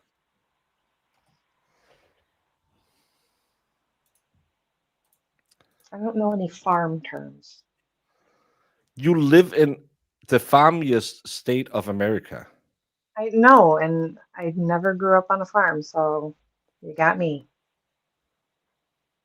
I see it all the time, everywhere. This is a But- sheaf of wheat. It's just Yeah, how I've you seen it bundle it. It's how you bundle it so it could dry on the field. Then you would take it home and you would thresh the tops of it so the wheat kernels would fall off. Then you would shake that to try and clean it. You'll take it to the miller and you would grind it into flour. That's why you put it here. And then you would probably use the straw to thatch your house after you took the kernels off of it. How do you know so much about wheat? Because Denmark is a highly agricultural country. I'm named after a farm. My last name is the name of the farm that my great-great-grandmother bought. You worked on a farm? No, my dad is a trained farmer. He then left the farm because my granddad went bankrupt with the farm and hung himself in the barn. They had to sell it. My dad became a firefighter, and that's how he met my mom, who worked at a hospital. So as he always said, I'm just happy because if the old idiot hadn't bankrupted the farm, I would be sitting on a shitty old farm today, and you would be running around trying to tend to 5 cows and 2 pigs. And I said, I'm happy too. Don't say that self-deletion can't be a bliss sometimes. Oh my lord. What a what a story. Well, in my family, every other male generation self-deletes, so it's actually not good for me. Oh. Does Jamie live near you? If you're near Wisconsin, that's where Jamie is. Yeah. My stories are always heartwarming. It goes straight to the essence of human nature. So my dad had to go home. He was in the military back then. Had to go home, try and save his mom because she was about to be kicked out of the farm. He had a brother, an older brother, who was the smart one, who had gone to the fancy school back then, and he was actually one of the first guys who worked with IT in Denmark. So he could have been a multimillionaire, but he was a lazy fat fuck. So he didn't come and help his mother. So my dad had to go home, spend all his money to get her squared away. Went back into the military. Well, he was in the military, but went back in, worked. And then a year later, his brother was about to go to debtor's prison, so he had to come home, waste all of his money on his brother again to get him out of debt. And as he said when his brother passed away, not one time in his entire miserable life did he ever say thank you.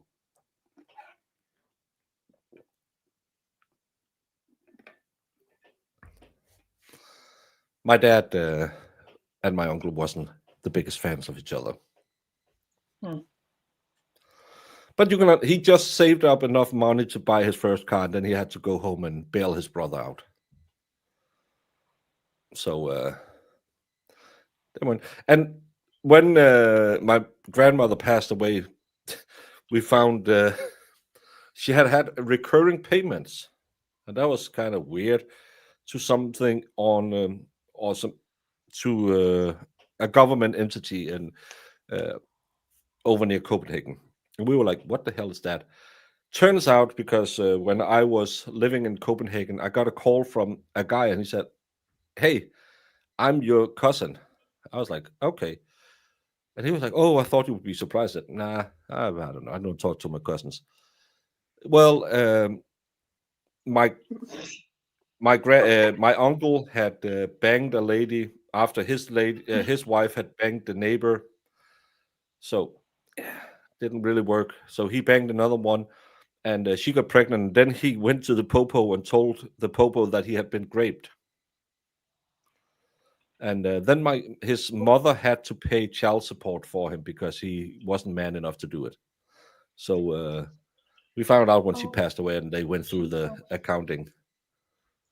That's paying his child support. Yeah, he couldn't pay his child support. His mother had to do that. Jamie, that's not funny. What is happening right now? All these things we're learning on the fly. My lord. It did, Maria. See?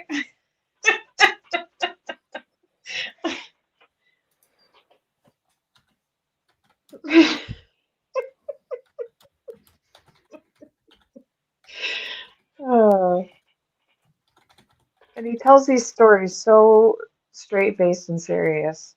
How can you not laugh? It's how it is. I'm not lying, Jamie. Why should I put on my sad face? It's not my money. It's so matter of fact. Yeah, of course it's matter of fact. I'm telling you a story.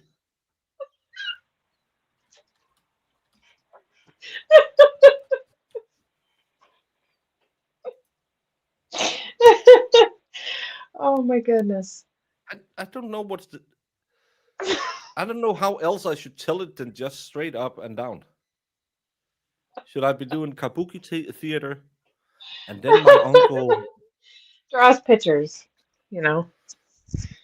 Why did she pay? Because he was her little. Oh, he can't do nothing wrong, and my dad was just you always bitching about. He had one of his kids removed. The other two, one of them went to prison, changed his last name because we have a very unique last name. The third one,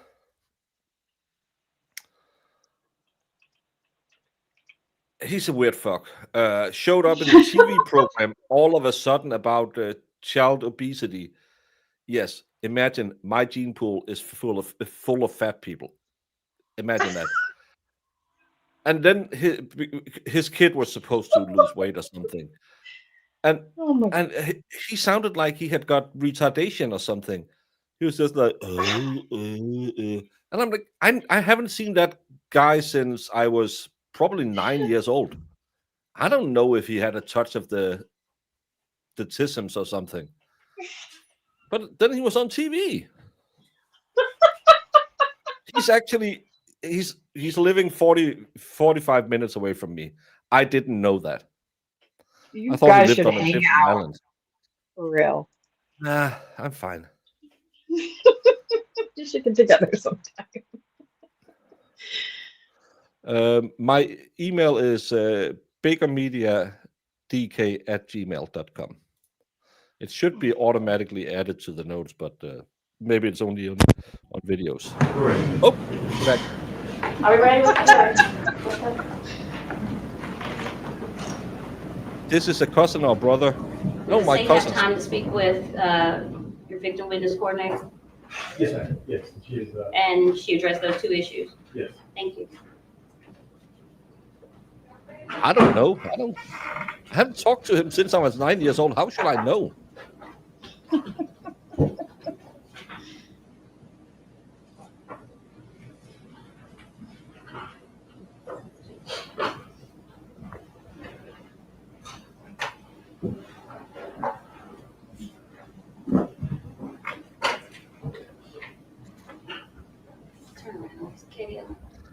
How could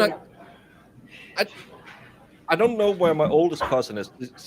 I know he's on the same island as me. I don't talk to him. Again, I don't think, well, we kind of look the same, but no. No. We kind of look this way. It wasn't him losing weight. He was such an idiot because his daughter was losing weight, but he was baking cakes for her every day when she came home. Just a second. Of course, it'll be in a Well, I just want to be nice to her. Yeah, making her fat is what makes her unhappy. Make her fatter. Oh my God.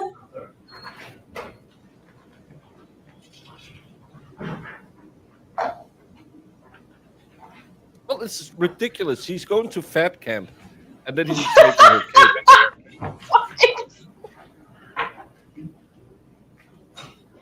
Yeah, I started baking because of my grandma, and you don't get this fat without liking good things.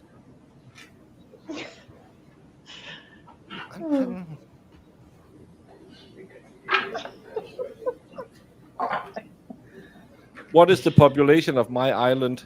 I don't know. Maybe 700,000-800,000. No, maybe.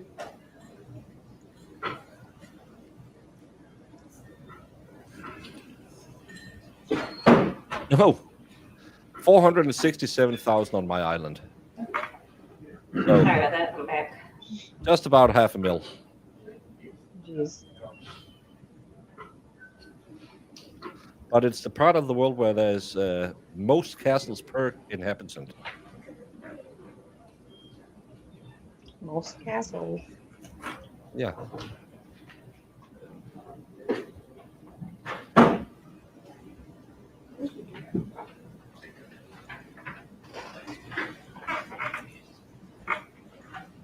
You're in the courtroom?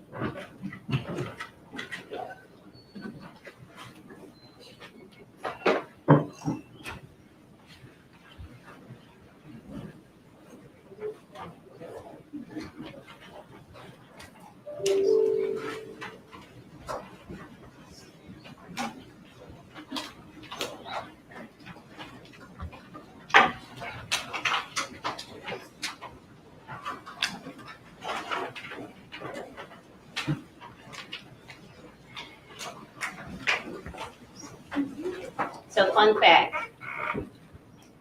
you can enter from there. Yeah, you can enter from that side, so you don't have to crawl over your fellow jurors. We're not here to make it any more complicated than it has to be, okay? So keep that in mind, all of you. You can go in either side. State of Tennessee, please call your next witness. Thank you, Judge. The state calls Sergeant Jeremy Klein. Sergeant Klein, come forward. Watch your step. Thank you, Peter. It's way better in the picture he showed me. This is this makes sense, Jamie. Stop saying this picture is good enough and I should stop whining. Because What? here you can see the bushel. And the bush is way better as well. Look, it's stacked up and the cotton Yeah, plant that's looks a lot better. yeah. So stop yelling at me and saying it's just me who's too dumb to understand imagery. Oh my God. Raise your right hand. Do you solemnly swear or affirm to tell the truth, the whole truth, and nothing but the truth, so help you God? I swear. That's a handsome Have guy. a seat, watch your step. Sergeant Klein, speak up for me. Yes, ma'am. Thank you.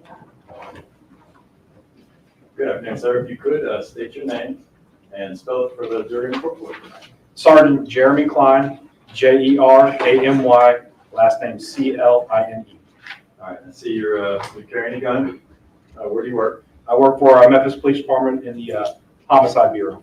Were you assigned to homicide back on February 2nd of 2022? I was. And do you recall homicide involving Danielle Boyle and Kennedy?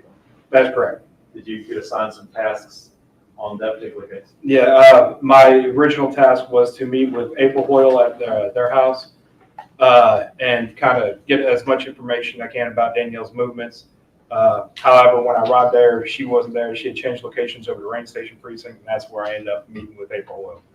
And did you have to deliver the news to her or deliver some bad news to her? I did. I basically told her that we found her daughter's vehicle and that we had found a female that had been killed outside the vehicle. At that moment, we didn't know if it was Danielle or not, just because the identity hadn't been known to us.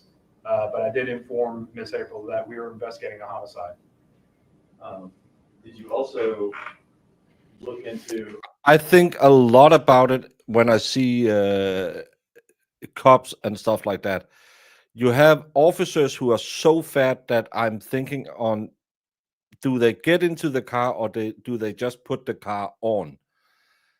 And these are the people you put out in the front line who's supposed to run people down. All of them are fat, out of shape, and I know they are spending a lot of time in the police cruisers, but still, it's not a good lifestyle to have. And this guy is small compared to especially those traffic cops. Some of them are extremely fat. It reminds me of that was when I took my kids to America. There was a lady who took our passports in immigrations. She was so extremely big that she probably weighed like 3 times my weight. And I'm just sitting there thinking, oh my effing God. It must be so uncomfortable because everywhere in that booth, it was pressing up against her. That was horrible to see. An Apple Watch. I did. At some point in time, we did return back over to April's house where Danielle's Apple Watch was at. April was able to give me the Apple Watch and give me the passcode to the Apple Watch. So we brought it back to the precinct and started going through some of the past messages that was inside the watch. And you were looking for things relevant to potential homicide or disappearance of a child? That's correct. Were you able to find some things that were relevant or a text that was relevant? I did. I found a text that came in on February the 1st from a contact that was listed by Brandon. In that text, they were talking about the child, Kennedy, what it seemed like. And Brandon's basically saying that he needed to be a father to his own child and was asking for the Kennedy to be aborted. And this was like a screenshot of a message that she had. I'm going to pass forward some photographs for the record. This defense has viewed those, and those are kind of in order. You recognize the photograph? I do. What do you recognize those to be? This is a photograph of the Apple Watch that I looked through. And there's 3 of them because we had to take 3 to get the whole message. Is that correct? That's correct. Connor, if we could have this marked as next exhibit, it's a collective. Collective exhibit number 13.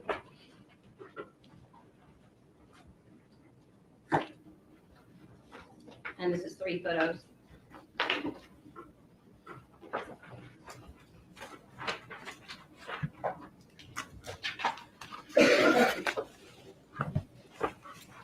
But don't you have yearly or bi-yearly physicals? We have that in the Danish police. It's age required, what standards you have to meet. But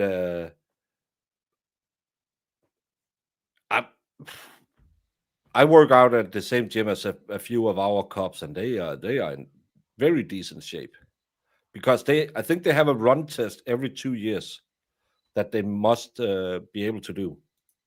Yeah, if we could. Go ahead, please. Maybe you should. Make that also zoom in on that a little bit. If you could read this word. It says, I can't be a father to the kid right now, Danielle, and I don't want to put you through that. I have to be a father to my first child. I haven't been doing that. I don't want you to go through what you're going through with Raya not being around twice. You deserve better than what I've been doing to you. If you love me like you say you do, then let's end this mistake, Danielle. Let's talk to these doctors tomorrow, and let's both hear them and have them understand where we're coming from. I got to sit. And yeah. Go to the next one here. Zoom in on that. I think you stopped it. I got to sit. Yeah, I'm looking for it now. Like I got to sit back and find myself with no distractions. Like for real. I got to find me. If we just go to the third one, I think it has. There we go. Yeah, it says, Brandon, bye. Just stop texting me and go about your business. I don't need you and talking to them. They still not going to do it. I'm going on 5 months now. All right. And Sergeant Clown said the only things that you could find that were relevant within the Apple Watch. Yes, sir. Did you consider or think about trying to download or dump the entirety of the watch? At the time, Memphis Police Department did not possess the technology to be actually able to extract the messages from the watch that we had, and I don't think we were in possession of Danielle's phone. All right. And is that everything that you did with respect to this case? Yes, sir. Okay. No further questions, Judge. Go ahead, please. Thank you, Mr. Klein. What was the date on that text of the watch? So it was a snapshot when it was retransmitted. I'm not sure to who or from, but when it was retransmitted, the date of the transmission was February 1st, 2022. That wasn't the date that it originated, was it? That I won't know when it actually originated. Let me, I'm confused. The 2/1/22, was that on the watch? That was the day that the transmission of that snapshot was sent.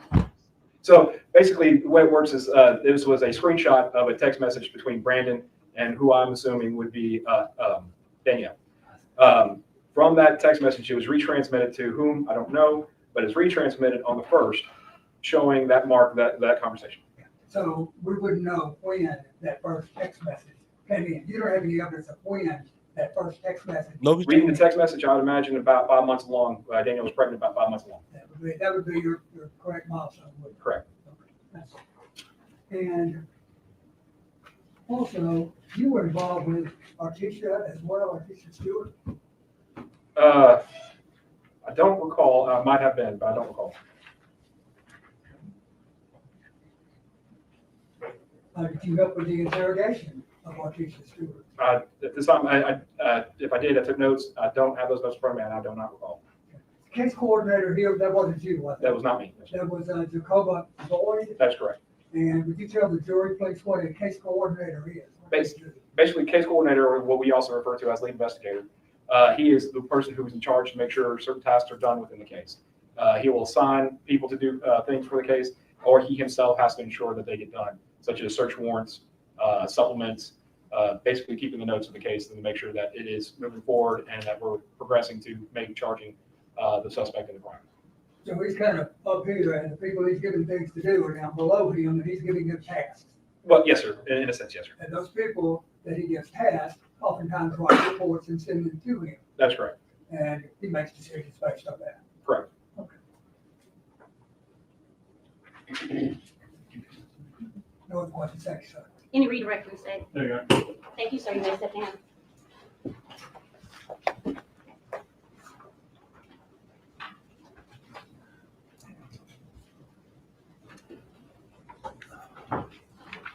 That's all that you have for today? Yes, sir. Thank you. Oh. Ladies and gentlemen, that concludes our business for today. You have plans, and I have to get you out of here. Again, you are not to discuss anything you think you may know. I can assure you you don't. You are not to do any independent research. You may talk freely about anything else except what has happened here today with anyone at any time until I give you instructions to do so. Are we all clear? I'll see you in the morning. Get some rest. Don't overdo it tonight with the food and the snacks. Leave your notebooks here.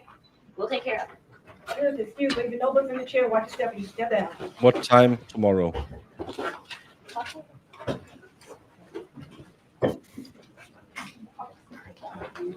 Have a great night. Get Oh. some rest. Thank you. It's 3:30, so And y'all still go out on the. It's fine. It's fine. Funnel right here. I'm giving you options. Good night. He's making sure everybody's okay. Is our team leader? All right, so it is now 3:31. We will adjourn here shortly. What time do you want to pick up in the morning? What time do you have your fifth witness ready to come in? Mr. Christensen, Mr. Steele? I think ideally for us, I know that I was talking with Ms. Fuchs. You all may be seated while we Maybe, discuss this. I think we can get a lot of proof on tomorrow. Maybe 8 witnesses or so, maybe possibly up to Sergeant Wimbush. I think if we could start at 10 o'clock, that would be ideal for us. That's late. Whatever the court wants to find, we'll start. I'm thinking we start at 9. We have a lot to go. We have 4 witnesses down, at least 9 o'clock, fine. 27. No one else has any other courtroom business anywhere, do they? We could be here at 9. Can we have a juror here at 9? Wait. What's on the docket? 0 on the docket. We start at 9. Adjourn, please. All right. Court and address 9 a.m. tomorrow morning trial. great. A judge who want to move this along, don't dilly-dally, get to it, do it. I like this Yes. judge. I don't like her lip stick. I thought it looked a little clownish. She had very it looked a little jokerish, but I think she's just wanted 27 witnesses on the witness list, 4 down. How many to go, Jamie? What? 27?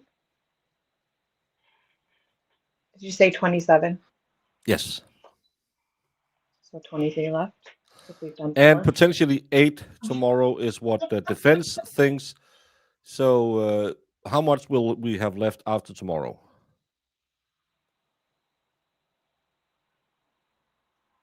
15. You are correct, Jamie. Jeez, oh, Pete.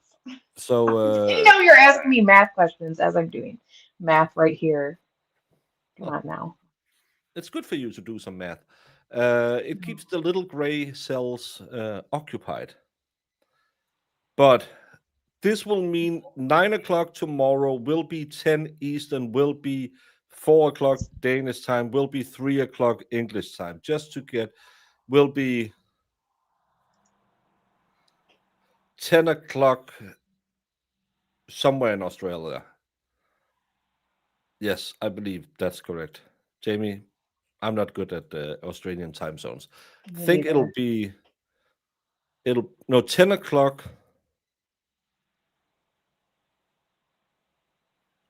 10 o'clock. No, isn't it? If it's 10 o'clock Eastern in the morning, it'd be 10 o'clock at night in Australia, right? Yeah, I think that's. But then I got confused already because how is the difference between Denmark and Korea? I thought that was 8 hours as well, but that's Australia, so that's 6 hours probably. So that'll be 10 o'clock. That doesn't make sense. Now I confuse it myself. Mm-hmm. I didn't think we were doing math today, Jamie. No one told I me. didn't either. You just threw me a curveball. Why did you put up math questions then? I didn't. I have to do it for my job, so I don't want to do it on the fly. Okay. Jamie, stop matherating. Yes.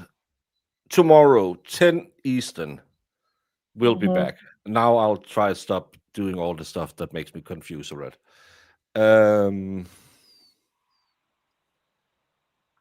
Interesting case. We haven't really heard much other than they found the body and there was holes in the body of the mother. So far, not a lot. A text message they can't pinpoint to more than potentially 5 months into the pregnancy. That's not a lot to go by, but Yeah. they believe tomorrow they'll get through 8 witnesses at least. So it's a case moving fast. Even though they have 27 witnesses, it's not like they're going to sit there for 2 hours each. So let's get through it, do it. Hopefully not. Especially screwy Arizona Rome time. Arizona doesn't exist. Why did they quit so early? It's 3:30. It's not that early they quit. It's probably because they didn't know when they were going to start today, so they only put 4 witnesses ready to. Because if the defense had used the same amount on opening as the state did, yeah, that would have been 15, 20 minutes. Then we would have been at 4 o'clock. So it's just because they didn't know that the defense opening statement would be reasonable doubt, who tells the truth? Hey, did you know you don't have to find him guilty? And that's always, I feel that's a good jumping off point. We know cases are always going really well when the defense opening is, don't be too mean to him. It's kind of indicating that he probably doesn't have the strongest evidence, but apparently there will be some expert called by the defense. So we'll have to figure that one out later. Jamie, tomorrow in the afternoon, this will probably go to lunch and come back around 1. The afternoon part, we'll have to figure out what we do. If we start early Thursday instead, because tomorrow afternoon at 2 p.m. Eastern, we will be covering the Aiden Carney if we can find a Zoom link or if it's televised. Because tomorrow there could potentially be a lot of fireworks. Cosgrove has asked to be removed from the case. We have the mega motion, but if Cosgrove's out, who's going to run the case? Ain't nobody left because Mello's too sick and he's conflicted out as well. He can't come back because Lindsay mentioned him as a potential witness. So I don't know how they're going to continue the case unless they have a new special prosecutor tomorrow. They have to push tomorrow's hearing and wait for a new prosecutor. All they have the charges. It's a binary choice now. They can't just keep him in limbo. Cosgrove would have come in and said, well, we got all of this 88 pages. I need 88 weeks to read that.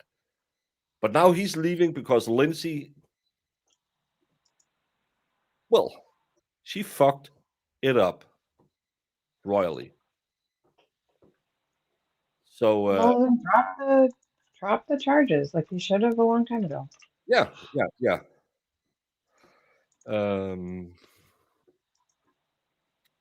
A Tennessee jury is not going to love a guy who texts, if you love me, you would unalive the baby. Yeah, that's not.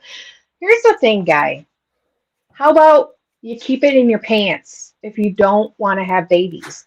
Or if you're going to go out and do that stuff, protect yourself. Like, don't.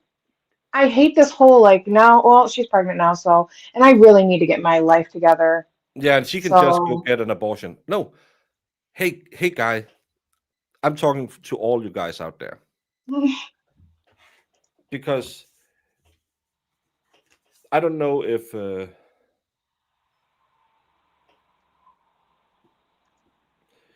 Jamie, do you know fungus? What is it called? Mushrooms. Okay. So when you have a mushroom like this, and you don't want, because they'll collect a lot of water, you can put like a small plastic cover over the mushroom, and then all the spores from the mushroom will not escape, and you won't have mushrooms everywhere else. And you don't have to worry about mushrooms Yeah. with people you don't want mushroom in their garden. It's really easy. You just make sure that you put the plastic on top of the mushroom, and then the spores can't get out. And as I always say, all these ladies who have said, "Oh, I didn't know it could happen," close it. All you guys, for two reasons, make sure the spores don't leave the mushroom. One, if you're not man enough, don't try to be a dad. Two, imagine you have stuck it in a certain cray-cray town bicycle in Camden. I don't want to do the piss test on that one, because the judge will just, the doctor will just look at it and say, amputation is probably the only solution.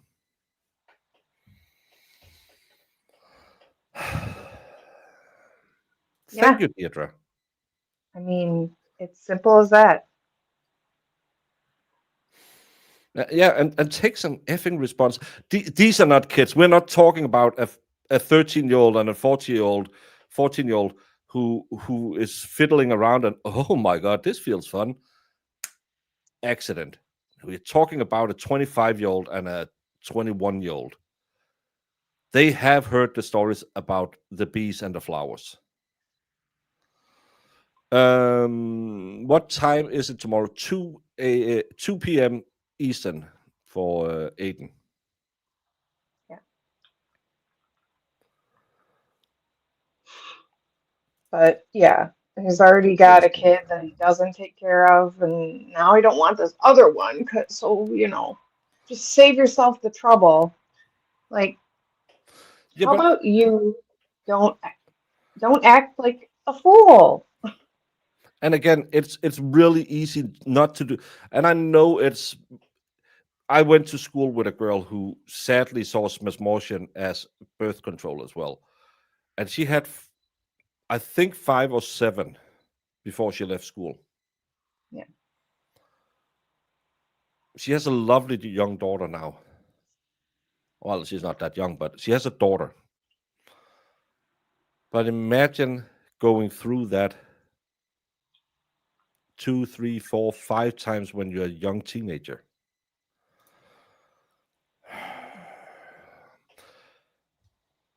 It cost nothing to put that little plastic dome on. Well, it feels different. Do you know what feels really different? Getting up at 2:30 at night to breastfeed your kid or to change the diaper. You can live with the less friction.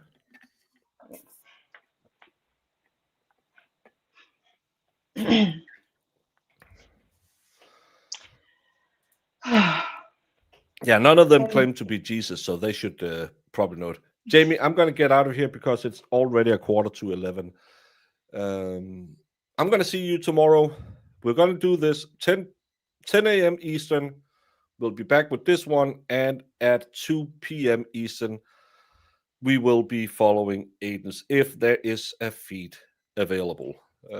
Marissa probably already sent it to me somewhere, and I just didn't see it. But or she's gonna yell at me and said it's the same as last time. She just want to call her friend who works at the court. Jamie, go out and make a sheaf of weed, and maybe you'll be back tomorrow. The rest of you, go frolic. Remember to frolic after a case like this. There are mandatory extra frolicking sessions. Hasta la taco. Bye. What exhibit are you referring to? I'm going to make this 100, Your Honor. 100. Because it is 100% 100%. So you literally built a cannon? Yeah, it's pretty awesome. Go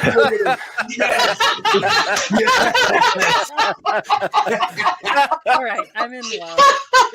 back. Please do that again. Oh, that was the cutest thing I've ever seen. While I'm waiting for this, did you, whether it's true or not, believe that Mr. Randolph had slept with your wife? I wouldn't care. You wouldn't have cared? No, Did you believe he had slept with your wife? no, Did you believe he slept with your mother-in-law? probably did. Everybody has. So there- Everybody has.